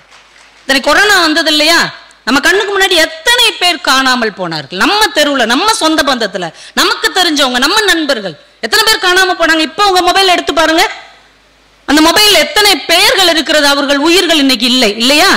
அவங்க பேரை கூட அழிக்க மனசு இல்லாம அப்படியே வச்சிருக்கிறோம் இல்லையா? அவங்க எல்லாம் போயிட்டாங்க, நம்ம ஏன் இருக்கிறோம்? அவங்க பாவம் பண்ணவங்களா, நம்மளாம் புண்ணியம் பண்ணவங்களா? இல்ல இல்ல இல்லையே தானே, எங்க இப்படி உட்கார்ந்து இருக்கிறீங்க? ஆனா நம்ம ஏன் உயிரோட இருக்கிறோம்? அப்ப ஏதோ ஒரு மகத்தான காரணம் நாம் உயிர் வாழ்தலில் இருக்கிறது என்பதை உணர வேண்டும் என்றால் நான் ஏன் சாகாமல் இருக்கிறேன் என்கின்ற கேள்வியை நீங்கள் வைத்துக் கொள்ளுங்கள். பொதுவா எப்பயுமே நமக்கு ஒரு பிரச்சனை என்னன்னா, நம்மள மத்தவங்க புரிஞ்சுக்கிடணும். என்னை என் கணவர் புரிஞ்சுக்கிடல, என்னை என் மனைவி புரிஞ்சுக்கிடல, எங்க மாமியார் புரிஞ்சுக்கிடல, என் பிள்ளைங்க புரிஞ்சுக்கிடல, எங்க பெற்றோர், நண்பர்கள், உறவுகள், எங்க மேனேஜர் யாருமே என்னை புரிஞ்சுக்கிடல. இப்படிதான் நம்ம எப்பயுமே கேட்கிறோம். என்னைக்காவது இவங்களை எல்லாம் நாம புரிஞ்சுக்கிட்டு இருக்கோமான்னு கேட்டிருக்கோமா? என்னைக்காவது என் மனைவியை நான் புரிஞ்சிட்டு இருக்கிறேனா, என் பிள்ளைகளை நான் புரிந்து கொண்டிருக்கிறேனா, எனக்கு மேல ஒரு ஆள் அதிகாரியா உட்கார்ந்துருக்காரு, அந்தால நம்ம என்னைக்காவது புரிஞ்சிட்டு இருக்கிறோமா? இப்படி நம்ம யோசிக்கிறதே இல்லை. எப்பயுமே நான்கிற ஒரு எண்ணத்தோடு ஒரு விஷயத்தை அணுகும் போதுதான் நம்மை நோக்கி தோல்வி வருகிறது. மற்றவர்களை நாம் புரிந்து கொள்ள வேண்டும். ஏன்னா இன்னைக்கு இருக்கிற உலகம் ஒரு விசித்திரமான உலகம். அவர் மல்லூரி சொன்னதுல எனக்கு ஒண்ணு ரொம்ப பிடிச்சது. 2000க்கு முன் 2000க்கு பின் நம்ம இந்த 40க்கு மேல உள்ளவங்களுக்கு எல்லாம் ஒரு பெரிய வாய்ப்பு. 2000க்கு முன்னாடி இருந்த வாழ்க்கை இன்னைக்கு இருக்கா? அன்னைக்கு இருக்கிற உலகம் இன்னைக்கு இருக்கா? அன்னைக்கு இருந்த மனுஷனுடைய மனசு இன்னைக்கு இருக்கா சொல்லுங்க? அன்னைக்கு இருந்த பரந்த மனப்பான்மை இன்னைக்கு இல்லை. இன்னைக்கு எவனை வேணா அடிச்சு மிதிச்சு முன்னேறி போய்கிட்டே இரு, அதுதான் வெற்றி. இதுதானே கற்றுக் கொடுக்கப்படுகிறது. இன்னொருத்த மனச காயப்படாமல் தொடுவதுதான் வெற்றின்னு அன்னைக்கு சொல்லி கொடுத்தாங்க. இன்னைக்கு எவன் கேடு கட்டாலும் பரவாயில்ல, நீ முன்னேறிப்போ. சினிமாலே இருக்கும் பார்த்திருக்கீங்களா? நாயகன் படத்துல கமல் ஒரு வசனம் சொல்லுவார், 4 பேருக்கு நல்லதுன்னா என்ன செஞ்சாலும் தப்பு இல்லை. இப்படி ஒரு வசனம் வரும். நம்ம தல அஜித் ஒரு வசனம் சொல்லுவார், பில்லா 2ன்னு நினைக்கிறேன், நாம நல்லா இருக்கணும்னா 4 பேர் எப்படி போனாலும் பரவாயில்ல அப்படிம்பாரு. காலம் மாறிடுச்சு பாத்தீங்களா? இன்னைக்கு இதுதான் நமக்கு பெரிய பிரச்சனை. ஒரு குளக்கரையில ஒரு மீன் பிடிக்கிறவன் முகம் பார்க்கிற கண்ணாடியோட நின்றுட்டு இருந்திருக்கான். ஆனா முகம் பார்க்கிற கண்ணாடியோட மீன் பிடிக்கிறவன் நிக்கிறான்னு ஒருத்தர் வந்து, என்னையா பண்ற? நான் மீன் பிடிச்சிக்கிட்டு இருக்கேன். முகம் பார்க்கிற கண்ணாடியை வச்சு எப்படி மீன் பிடிப்பேன்? இந்த டெக்னிக்கை வச்சுதாங்க நான் ஒரு நாளைக்கு 1000கணக்கில் சம்பாதிக்கிறேன், ரொம்ப பொருள் சேர்த்துட்டேன், பெரிய பணக்காரன் ஆயிட்டேன். எப்படிப்பா சொல்லு, என்ன ரகசியம்? சொன்னா 1000 ரூபா கொடு, அப்பதான் அந்த ரகசியத்தை சொல்லுவேன். நான் எப்படி ஒரு குண்டை தூக்கி போடுறான், சரி இதை தெரிஞ்சுக்கிட்டா நமக்கு ஒரு வாய்ப்பு இருக்குமே அப்படின்னு 1000 ரூபா கொடுத்துட்டான். கொடுத்த உடனே அவன் சொல்றான், அந்த முகம் பார்க்கிற கண்ணாடி இருக்கு இல்லையா, இதை அப்படியே குளக்கரையில் இப்படியே வச்சுக்கிட்டே நிற்பேன். இந்த சூரிய ஒளி இதுல பட்ட உடனே அந்த வெளிச்சத்தை மீன்கள்கிட்ட காமிப்பேன். மீன் அப்படி குழம்பி போயிடும், உடனே ஓடி போய் பிடிச்சிருவேன். இன்னும் என்னை பைத்தியனே நினைச்சிட்டு இருக்கேன்னு, இப்படி பிடிச்சா அப்புறம் மீனை பிடிக்க முடியும், இவ்வளவு சம்பாதிக்க முடியும். சரி இன்னைக்கு நீ எவ்வளவு சம்பாதிச்சிருக்க? சிரிச்சுக்கிட்டே சொன்னான், உன்னையும் சேர்த்து 9 மீன். அவன் மீனை பிடிக்கல, ஆளை பிடிச்சிருக்கான். இவனோட சேர்ந்து 9000 ரூபாய் சம்பாதிச்சிருக்கான். இன்னைக்கு காலம், இன்னைக்கு வாழ்க்கை, இன்றைக்கு நாம் சந்திக்கிற நபர்கள் எல்லாம் இப்படிப்பட்டவர்களாகத்தான் இருக்கிறார்கள் என்பதை நாம புரிந்து கொள்ள வேண்டும். முன்னாடி எல்லாம் கடன் கொடுத்தவன் எல்லாரையும் திட்டுவான், பார்த்திருக்கீங்களா? இந்த பையன் கடன் வாங்கிட்டு போனா வட்டியும் கொடுக்கல முதலும் கொடுக்கல அப்படி திட்டுவாங்க. இப்ப கடன் வாங்குறவன் திட்டுறான். இவெல்லாம் ஒரு ஆள் நிமிட்ட போய் கடன் வாங்கினேன் பாரு, காலையில போன் பண்றான், மத்தியானம் போன் பண்றான். இப்ப 2 வருஷம் ஆனா என்ன தராமையா போயிடுவான். இப்ப நம்ம கொடுக்குற காசை வச்சுதான் வாழ போறானா? பிச்சைக்கார பையன். யார் கடன் வாங்கினவன்? நீங்க சந்திச்சிருக்கீங்களா இல்லையா? ஒரு காலத்துல ஆசிரியர்களை பார்த்துதான் பிள்ளைகள் பயந்தார்கள். இன்னைக்கு பிள்ளைகளை பார்த்து ஆசிரியர்கள் பயப்படுகிறார்கள். அன்னைக்கெல்லாம் ஆசிரியர்கள் ஏதாவது ரோட்ல வந்தாங்கன்னா பிள்ளைகள் சந்துல பூந்துடும், வாத்தியார் வர்றாரா அப்படின்னு. இப்ப பிள்ளைகள் சேர்ந்தாப்புல வந்தா வாத்தியார் சந்துல பூந்துறாரு. இது எதுக்கு தொல்லை? யார்ட்டையும் பேச முடியல. கையை ஓங்கினார்னா சார் நாளைக்கு சன் டிவியில வந்துருவீங்க, உங்க குடும்பம் தெருவில் நிற்கும் சார், சம்பளத்தை வாங்கணுமா லீவை என்ஜாய் பண்ணணுமான்னு இருங்க சார், ஏன் இப்படி சிரமப்படுறீங்க? எப்படி பேசுறாங்க பாருங்க. இப்ப காலம் எப்படி மாறி விட்டது பார்த்தீர்களா? நாம் வாழும் காலத்திலேயே காலம் இப்படி மாறிவிட்டது என்றால் நம்ம எவ்வளவு கவனமாக இருக்க வேண்டும். ஏன்னா இன்னைக்கு நல்லதை மறந்து அல்லதை நினைவில் கொள்ளுகிற ஒரு காலத்தில் நாம் வாழ்ந்து கொண்டு இருக்கிறோம். இதெல்லாம் சரி பண்ணணும்னா இன்னும் ஒரு 5 வருஷம் அல்லது 10 வருஷம் ஆகும். இந்த 5-10 வருஷத்துக்குள்ள நம்ம அடுத்த தலைமுறைக்கு நாம் எப்படி நல்லதை நினைவுபடுத்த போகிறோம், கெட்டதை மறக்கடிக்க போகிறோம் என்பதில் தான் நம்ம வாழ்க்கையின் வெற்றி இருக்கிறது. 1984 போபால், இந்த வார்த்தை நீங்க எல்லாரும் கேள்விப்பட்டிருக்கீங்களா? போபால் விஷவாயு கசிவு கேள்விப்பட்டிருக்கீங்களா? அந்த சம்பவம் முழுசா உங்களுக்கு இப்ப ஞாபகம் இருக்கா? 1984 டிசம்பர் 3ஆம் தேதி நடந்தது. அந்த கார்பைடு கம்பெனில இருந்து விஷவாயு கசியுது, மக்கள் எல்லாம் செத்து செத்து உழுகுறாங்க. அப்ப அந்த ஊர்ல இருக்கிற ரயில்வே ஸ்டேஷன் மாஸ்டர் திடீர்னு ஒரு மாதிரி ஸ்மெல் வருதுன்னு வெளியில வந்து பாக்குறாரு. நாயெல்லாம் சுருண்டு சுருண்டு விழுது, பிச்சைக்காரங்களாம் எந்திரிச்சு அப்படியே ஓடுறாங்க, அப்படியே மூக்குல ரத்தம் வந்து விழுறாங்க. இவருக்கு புரிஞ்சு போச்சு ஏதோ பிரச்சனைன்ட்டு உடனே உள்ள போய் கதவெல்லாம் அடைச்சிட்டு சிக்னல் கொடுக்குற கருவியை வச்சு எல்லா ரயிலுக்கும் தகவல் சொல்றாரு. ஏன்னா லக்னோல இருந்து மும்பை போற ட்ரெயின் அந்த வழியா தான் வரும். எல்லா ட்ரெயினுக்கும் சிக்னல் கொடுக்குறாரு, இந்த பக்கம் வராதிங்க, வர்ற ட்ரெயினை நிப்பாட்டுங்க நிப்பாட்டுங்க நிப்பாட்டுங்கன்னு சிக்னல் கொடுக்குறாரு. ஒரு ட்ரெயின் கிளம்பி வந்துருச்சு. அந்த டிரைவரை கான்டாக்ட் பண்றாரு, எல்லா கதவையும் லாக் பண்ணுங்க, ஜன்னலை லாக் பண்ணுங்க, இந்த ஸ்டேஷன்ல நிக்காதீங்க, போய்கிட்டே இருங்க போயிட்டு இருங்கன்னு விடிய விடிய விடிய விடிய தகவல் சொல்லுகிறார். விடிஞ்ச பிறகு அவர் இருக்கிற அறையை திறந்து பார்த்தால் மூக்கிலும் காதிலும் ரத்தம் வந்தபடி அந்த கருவியை இயக்கியபடியே அவர் செத்து போயிருக்கிறார். அவர் பேர் துருவே. இவர் பேர் யாருக்காவது தெரியுமா? ஆனா ஹிட்லர் பேர் எல்லோருக்குமே தெரிகிறது. ஆட்டோ சங்கர் பெயரை இன்னும் நம்மால் மறக்க முடியவில்லை. இவன் 100வது நாள் படம் பார்த்து கொலை பண்ணியிருக்கான் நம்ம வச்சிருக்கிறோம்ல. அப்ப கெட்டவர்கள் நம் இதயத்தில் ஆழமாக பதிந்து விடுகிறார்கள், நல்லவர்களை நாம் மறந்து விடுகிறோம் என்றால் இது எப்படிப்பட்ட கால நிலையில் நாம் இருக்கிறோம்ங்கிறத யோசிக்கணும். ஒரு வாட்ஸ்அப்ல வந்த கதை, இந்த ரயில்ங்கிற ஒன்னே சொல்றேன். இன்னைக்கு காலம் எப்படி இருக்கு பாருங்க. ஒரு ட்ரெயின் வேகமா வந்துட்டு இருக்கு, ஒரு தண்டவாளத்துல நேரா வந்துகிட்டு இருக்குது. 2 ட்ராக் பிரியுது. ஒரு ட்ராக் இந்த ரயில் போக வேண்டிய ட்ராக். அங்க ஒரு 10 சின்ன பிள்ளைங்க விளையாடிக்கிட்டு இருக்காங்க. ரயில் வரும்னு தெரிஞ்சும் திமிருக்கு விளையாடிக்கிட்டு இருக்கு. ரயிலே வராத ட்ராக்ல ஒரு குழந்தை விளையாடிக்கிட்டு இருக்கு. இப்ப ட்ரெயினை நிப்பாட்ட முடியாது. ஒண்ணு இந்த ட்ராக்ல விடணும், இல்லைன்னா இந்த ட்ராக்ல விடணும். இப்ப எதை நீங்க முடிவு எடுப்பீங்க? நீங்க அந்த டிரைவரா இருந்தா பிராக்டிக்கலா பேசுங்க. அந்த ஒரு குழந்தை தானே, 10 குழந்தை காப்பாற்றப்பட வேண்டும் என்றால் ஒரு குழந்தை ஏத்திட்டு போவோம், இப்படிதான் நம்ம யோசிப்போம். ஆனால் ஒரு விஷயம் நீங்கள் கவனித்தீர்களா? தவறு செய்த குழந்தைகள் காப்பாற்றப்படுகிறது, எந்த தவறும் செய்யாமல் சரியான இடத்தில் விளையாடிய குழந்தை சத்து போகிறது. இன்னைக்கு வாழ்க்கை நிலை அதுதான். நல்லதை தனியாக செய்கிறவன் தண்டிக்கப்படுகிறான், கெட்டதை கூட்டமாக செய்யப்படுகிறவர்கள் கொண்டாடப்படுகிறார்கள். காலம் மாறிடுச்சு, காலம் மாறிடுச்சு, காலம் மாறிடுச்சுன்னு சொல்றோம்ல. காலம் மாறல, காலத்தை நம்ம மாத்திட்டோம். காலம் கெட்டு போச்சுன்னு சொல்லாதீங்க, காலத்தை கெடுத்துட்டோம்னு சொல்லுங்க. அன்னைக்கு ஒருவன் கெட்டவனாக இருந்தான், 100 பேர் நல்லவங்களா இருந்தாங்க. இன்னைக்கு 100 பேர் கெட்டவர்களாக இருக்கிறார்கள். ஒரு நல்லவனை பார்த்தா நக்கல் தான். வந்துட்டாரியா மகாத்மா காந்தி சொல்றோம்ல.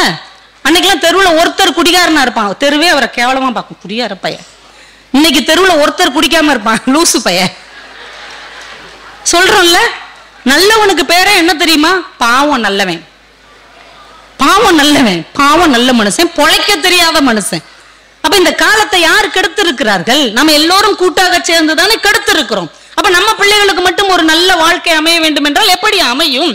நாம தான் அவர்களுக்கு நல்ல வாழ்க்கையை உதாரணமாக காட்ட வேண்டும். ஏன்னா நல்லதை நம்ம திரும்ப திரும்ப அவர்களுக்கு கற்றுக் கொடுக்க வேண்டும். ரொம்ப கவனமா இருக்கணும். இந்த கவனித்தல்ங்கிறது இருக்கு இல்லையா, இது வாட்ஸ்அப்ல தான் இப்ப 2 நாளைக்குள்ள வந்தது.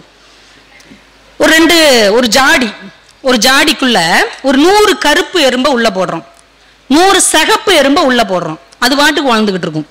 அது பாட்டுக்கு ஒரு ஓரத்துல இந்த சைடு அந்த சைடு வாழும். இந்த ஜாடி எடுத்து படப்படன்னு குளிக்கிட்டு வச்சிருங்க.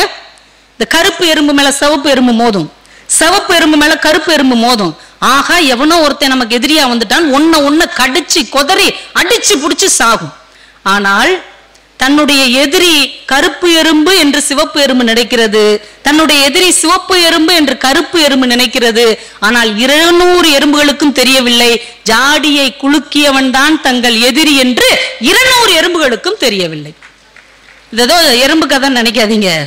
நீ அந்த கட்சி, நான் இந்த கட்சி, நீ அந்த ஜாதி, நான் இந்த ஜாதி, நீ அந்த மதம், நான் இந்த மதம், நீ இந்த கொள்கை, நான் அந்த கொள்கை, நீ இந்த சினிமா நடிகனுக்கு ரசிகை, நான் இந்த சினிமா நடிகனுக்கு ரசிகை. இந்த சண்டை நடந்துகிட்டே இருக்கா? இது நாம போடுற சண்டையா? மேல இருந்து எவனோ ஒருவன் நம்ம வேலையை கவனிக்க விடாம இந்த குழப்பத்தை உண்டு பண்ணி கொண்டே இருக்கிறான். நாம ஜாடிய குலுக்கணும்னு விட்டுட்டு எவன் மேல வந்து விழுந்தானோ அவனை கடிச்சு கோதறிட்டு இருக்கிறோம். அப்ப இந்த புரிதலில் இருந்து நாம் ஒரு தெளிவான முடிவு எடுத்து வாழ வேண்டும் என்றால் நிறைய வாசிக்கணும். ஏன்னா இது நல்லதுக்கே காலம் இல்லாத ஒரு காலம். ஒரு ஆடும் குதிரையும் ஃப்ரெண்ட்ஸா இருந்திருக்கு. அது எப்படி ஆடும் குதிரையும் ஃப்ரெண்ட்ஸா இருக்க முடியும்னு கேட்கக்கூடாது. கதையில எல்லாமே நடக்கும். ஆடும் குதிரையும் ஃப்ரெண்ட்ஸ். ஒரு விவசாயி வீட்டுல 2 பேரும் வாழ்ந்துட்டு இருக்கிறாங்க. திடீர்னு குதிரைக்கு ஒரு வைரஸ் நோய் வந்துருச்சு.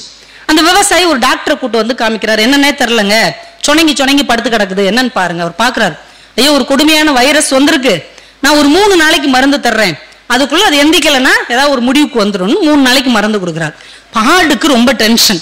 ஐயோ நம்மளுடைய ஃப்ரெண்டு ஏதாவது ஆயிடக்கூடாதுன்னு அதை தட்டி தட்டி எழுப்புது. எந்திரிச்சிருடா, இல்லைன்னா உன்னை ஏதாவது பண்ணிடுவாங்க, 3 நாள் தான் டைம் இருக்கு, எந்திரின்னு அதை தட்டிக்கிட்டே இருக்குது. 4வது நாள் திரும்ப டாக்டர் வர்றாரு. ரொம்ப கஷ்டம், இன்னைக்கு ஒரு நாள் பாருங்க, இது எந்திரிச்சு நடக்கலைன்னா இதை கொன்றுங்க, இல்லைன்னா வைரஸ் எல்லாருக்கும் பரவிடும். சரின்ட்டாரு விவசாயி. ஆட்டுக்கு தாங்க முடியல, இவ்வளவு நாள் ஒன்னா பழகின ஒருத்தனை கண்ணுக்கு முன்னாடி எப்படி சாக கொடுக்குறோன்னு அதை போட்டு முட்டுது, தட்டுது, எழுப்புது. எப்படியாவது இன்னைக்கு எந்திரிச்சு அடிச்ச அடியில் அது எந்திரிச்சு நடந்துருச்சு. இப்ப விவசாயிக்கு சந்தோஷம். டாக்டர் சாயந்தரம் வர்றாரு. டாக்டர் சார், நீங்க தான் இந்த குதிரையை குணப்படுத்திட்டீங்க, இல்லைன்னா எனக்கு எவ்வளவு லாஸ் ஆயிருக்கும். நீங்க நாளை காலையில நம்ம வீட்டுக்கு வாங்க, இந்த ஆடை அடிச்சு உங்களுக்கு விருந்து வைக்கிறேன். எப்படிப்பட்ட காலத்துல வாழ்றோம் பாத்தீங்களா? யாரால் நமக்கு நன்மை நடந்தது என்பதே தெரியாமல் நாம் உண்மையை பழி கொடுத்து கொண்டிருக்கிறோம் என்பதை தெரியாமலே வாழ்ந்து கொண்டிருக்கிறோம். எல்லாம் அந்த மொபைலுக்குள்ள, டிவிக்குள்ள, செய்திக்குள்ள, அரசியலுக்குள்ள எல்லாரும் வாழ்க்கையை தொலைச்சாச்சு. பிள்ளைங்க பூரா மொபைல், அம்மாக்கள் பூரா சீரியல், அப்பாக்கள் பூரா செய்தி, அரசியல். இதை தாண்டி ஒரு வட்டத்துக்கு நம்ம வந்திருக்கிறோமா? சக மனிதர்களோடு எத்தனை பேரோடு நீங்க பழகி இருக்கிறீங்க இந்த ஒரு வாரத்துக்குள்ள? சொல்லுங்க. இந்த ஒரு வாரத்துல ஒரு புது ஃப்ரெண்டு நான் பிடிச்சேன், ஒரு புதிய மனிதரிடம் பேசினேன், யாரோ தெரியாத ஒருவருக்கு ஒரு சின்ன உதவி செய்தேன், யாராவது சொல்லுங்க. ஏன்னா நமக்கு நேரம் இல்லை. சக மனிதனை ஏறிட்டு பார்ப்பதற்கு கூட நேரம் இல்லாமல் ஓடினோம் என்றால் நாம் எப்படி ஒற்றுமையாக இருக்க முடியும்? இந்த உலகத்தை நம்ம மாற்றி காண்பிக்க முடியும். ஏன்னா இந்த உலக இயல்பே அப்படித்தான். நீங்க இப்ப நினைக்கலாம், இப்ப இவங்கெல்லாம் சொல்றதை வச்சு பார்த்தா நல்லவனா இருக்கக்கூடாது, நல்லவங்களா இருந்தா தனி ஒருத்தனா இருப்போம், அந்த ரயில் நம்மளை அடிச்சுட்டு போயிடும், 10 பேர் கூட சேர்ந்து கெட்டவனா இருப்போம், அப்படிதானே நினைக்கிறீங்க? அப்படிலாம் நினைக்கவே கூடாது. இந்த உலகம் இன்னைக்கு நேரத்துல எப்பயுமே இப்படித்தான் இருக்கு. நல்லவன்னா அது அப்படித்தான் ஒதுக்கும். 2ஆம் உலக போர் நடக்கும்போது பிரிட்டனுக்கு தலைமை தாங்கி இருந்தவர் வின்ஸ்டன் சர்ச்சில். அவர் தான் உலக நாடுகள் எல்லாம் ஒண்ணு சேர்த்து அந்த வெற்றிக்கே காரணமா இருந்தார். உங்க ரத்தத்தை, உங்கள் கண்ணீரை, உங்கள் வியர்வை எனக்கு கொடுங்கள், வெற்றியை நான் உங்களுக்கு தருகிறேன் என்று அறைகூவல் விடுத்த ஒரு மாபெரும் வீரன் வின்ஸ்டன் சர்ச்சில். ஜெயிக்க வச்சுட்டார். பிரிட்டன் ஜெயிச்சிருச்சு. ஜெயிச்ச 1945 ஜெயிச்சிட்டாங்க. அடுத்த வருஷமே அங்க எலெக்ஷன் நடக்கு, அதிபருக்கான எலெக்ஷன். வின்ஸ்டன் சர்ச்சில் எலெக்ஷன்ல நிக்கிறார், தோத்து போயிட்டார். என்னாச்சு? அவர் தான் அந்த வெற்றியை கொண்டு வந்து சேர்த்தார். ஊரே கொண்டாடிச்சு, நாடே கொண்டாடிச்சு. எலெக்ஷன் வச்ச உடனே தோத்து போயிட்டார். இது வெளிநாட்டு கதை. இரோன் ஷர்மிலான்னு ஒரு பேர் கேள்விப்பட்டீங்களா? இப்ப அவங்களெல்லாம் மறந்தே போயிட்டோம் பாருங்க. மணிப்பூரின் இரும்பு பெண்மணி என்று கொண்டாடப்பட்ட பெண். அந்த மணிப்பூர்ல நடக்கிற எல்லா அக்கிரமத்துக்கு எதிராகவும் அதிகார வர்க்கத்துக்கு எதிராகவும் 16 வருஷம் உண்ணாவிரதம் இருந்தாங்க. இப்படி ஒரு உண்ணாவிரதம் எங்கேயாவது கேள்விப்பட்டிருக்கிறீங்களா? 16 வருஷம் கட்டாயப்படுத்தி அவங்க மூக்குல அந்த டியூப் செருகி அவங்களுக்கு மூச்சு காற்று கொடுத்தார்கள். 16 வருஷம். அதுல இருந்து வெளியில வந்து எலெக்ஷன்ல நின்னாங்க. சரி, எலெக்ஷன்ல நின்று ஜெயிச்சு இந்த மக்களுக்கு நல்லது செய்வோம். 16 வருஷம் உண்ணாவிரதம் இந்த மக்களுக்காக இருந்தவங்க எலெக்ஷன்ல நிக்கிறாங்க. எவ்வளவு ஓட்டு தெரியுமா? எவ்வளவு ஓட்டு தெரியுமா? 90 வாக்குகள். பரவாயில்ல. 16 வருஷம் எந்த மக்களுக்காக சோறு தண்ணி திங்காம பட்டினி கிடந்துச்சோ அந்த பெண்ணுக்கு கிடைத்த ஓட்டு 90. உனக்கு இதுவே அதிகம் அப்படின்னு நினைச்சிருக்காங்க. அப்ப நல்லது செய்தவர்களுக்கு இந்த மண்ணில் என்ன கிடைக்கிறது? யோசித்து பாருங்க. அவங்களாவது வெளியூர்காரங்க, வெளி ஸ்டேட்டுக்காரங்க, நம்ம ஊருக்காரருக்கு வருவோம். வஉசி அப்படின்னு ஒருத்தர் இருந்தார் தெரியுமா? ஆங்கில ஏகாதிபத்தியத்தை குத்தி பார்த்த வைர ஊசி வஉசி என்று பதிவு செய்கிறார்கள். அவ்வளவு சொத்து எல்லாத்தையும் வித்தாச்சு. லட்ச லட்சமா சம்பாதிக்கக்கூடிய வழக்கறிஞர் பதவி அதையும் விட்டாச்சு. அவ்வளவு சொத்தையும் வித்து ஆங்கிலேயர்களுக்கு எதிராக சுயமா ஒரு சுதேசி கப்பல் விட்டார். கப்பலோட்டிய தமிழன் பேர் வச்சுட்டாங்க. அவரை தூக்கி ஜெயில போட்டாங்க, செக்கு இழுக்க வச்சாங்க. உசுரை கொடுத்து செக்கு இழுக்கிறார். சாப்பிட்ற சாப்பாட்டுல மண் அள்ளி போடுவாங்க, அதையும் சகித்து கொண்டு சாப்பிட்டார். செக்கு இழுக்கும் போது உங்களுக்கு வலிக்கலையான்னு கூட உள்ளவங்க கேட்கிறாங்க. நான் செக்கையா இழுக்கிறேன், என் பாரத மாதா அமர்ந்திருக்கிற தேரை அல்லவா இழுக்கிறேன் என்று சொன்னவர் அந்த செக்கிழுத்த செம்மல் வஉசி. அத்தனை ஆண்டு ஜெயில கடந்துட்டு வெளியில வர்றார். எத்தனை பேர் போனோம்? சொத்தை இழந்தாச்சு. அவரு வாங்கின கப்பலையும் ஆங்கிலேயருக்கே நம்ம வித்துட்டோம். ரொம்ப விவரம் நம்ம. அவர் உள்ள போன உடனே செக்கிழுத்து உடம்பு போடா போச்சு, தொழில் இல்ல, ஒண்ணும் இல்ல. ஜெயில இருந்து வெளியில வர்றார். வரவேற்க எத்தனை பேருங்க போகணும்? ஒரு சினிமா நடிகருடைய படம் வருகிறது என்றால் முதல் நாள் முதல் ஷோ எத்தனை பேர் போறோம்? நாட்டுக்கு சுதந்திரம் வாங்கி கொடுத்தாங்களா இவங்கலாம்? எத்தனை பேர் போறோம்? அடிச்சு புடிச்சு 2000 ரூபாய் டிக்கெட் கொடுத்து தியேட்டர் கொள்ளாத அளவுக்கு போறோம் இல்லையா? நம்ம இளைஞர்கள் போகிறார்கள் இல்லையா? அன்னைக்கு வஉசி ஜெயில இருந்து வரும்போது வரவேற்ற ஒரே மனிதர் சுப்பிரமணிய சிவா மட்டும். சுப்பிரமணிய சிவா மட்டும்தான் வெளியில நின்று இருக்கிறார். எவ்வளவு அதிர்ச்சியா இருந்திருக்கும் வஉசிக்கு. நம்மளை பார்க்க நம்ம மக்கள்லாம் வந்திருப்பாங்கன்னு தான் நம்ம வெளியில ஓடியாந்துருப்பான். தன் உடம்பு இற்று போனாலும் பரவாயில்லை, தன் உயிர் இழந்தாலும் பரவாயில்லை, என் மக்கள் எனக்காக இருக்கிறார்கள் என்று நம்பியிருப்பார்கள் அந்த ஆள். எப்படி இருந்திருக்கும்? மண்ணெண்ணெய் கடை வச்சு பிழைச்சிருக்கிறாருங்க கடைசி காலத்துல. அவர் சாகும்போது கூட என் மக்கள் என்னை ஏமாற்றி விட்டார்கள்னு அவர் சொல்லவே இல்லை. அவர் எதுக்காக வருத்தப்பட்டார் தெரியுமா? இந்த சுதந்திரத்தை நான் பார்க்காமலே இறந்து போகிறேனே என்றுதான் வருத்தப்பட்டாரே தவிர மக்கள் மேல் எந்த ஒரு குற்றச்சாட்டையும் அவர் சுமத்தவில்லை. இன்னைக்கு வஉசியை பத்தி நம்ம யாராவது சொல்றோமா? ஒரு பகத்சிங்குக்கும் ஒரு சேகுவேராவுக்கும் இருக்கிற மரியாதை வஉசிக்கு இந்த மண்ணில் இருக்கிறதா? இல்ல. ஏன்? அவர் அந்த ஜாதிக்காரர். அவர் செக்கிலுக்கும் போது புள்ளமார் வாழ்க புள்ளமார் வாழ்கன்னு இழுத்தாரு? இந்திய தாய் வாழ்கன்னு தானங்க இழுத்தாரு. எல்லா நல்ல மனிதர்களையும் ஜாதிக்கு பின்னால் மதத்துக்கு பின்னால் ஒதுக்கி விட்டோம் என்றால் எப்படி இந்த நாடு உருப்படும்? எனக்காவது யோசிச்சு பார்த்துருக்கிறோமா? வெளியில இருந்து வர்றவங்கன்னா நம்ம இனம், அவங்க நம்ம தோழர் அப்படின்றோம். அப்ப இந்த மண்ணுக்காக போராடிய ஒரு திருப்பூர் குமரனை எத்தனை பேர் பிள்ளைகளுக்கு சொல்லி கொடுத்திருக்கிறோம்? சொல்லி கொடுக்கறதே கிடையாது. எல்லாத்தையும் காலப்போக்கிலே மறந்து கொண்டே போகிறோம் என்றால் இந்த நன்மை செய்த மனிதர்களை திரும்ப திரும்ப இந்த பிள்ளைகளுக்கு ஞாபகப்படுத்துவதன் மூலமாக மட்டும்தான் இந்த உலகத்தை நல்லதொரு உலகமாக மாற்ற முடியும் என்று நீங்கள் முதலில் நம்ப வேண்டும். நல்லதுக்கு காலம் இல்லாட்டாலும் நல்லதுதான் செய்யணும். முன்னாடி என்ன சொல்லுவோம்? நீ நல்லது செய்ய உனக்கு நல்லது நடக்கும், அப்படிதானே சொல்லுவான். ஆனா இனிமே சொல்லுங்க, நீ நல்லது செய், உனக்கு நல்லது நடக்காட்டாலும் நீ நல்லதுதான் செய்ய வேண்டும். அதுதான் அறம், அதுதான் தர்மம், அதுதான் நேர்மையின் பக்கத்தில் இருப்பது, அதுதான் உண்மைக்கு பக்கத்தில் வாழ்வது. அப்படி கத்து கொடுங்க. உனக்கு ஒண்ணு செஞ்சா நீ திருப்பி செய், இல்ல ஒருத்தன் உனக்கு திருப்பி செய்வான் என்றால் நீ செய், அப்படி சொல்லாதீங்க. உனக்கு திரும்பி வராவிட்டாலும் நீ அவனுக்கு நல்லது செய், அவன் திரும்ப உனக்கு கெட்டது செய்வான் என்றாலும் நல்லது செய்.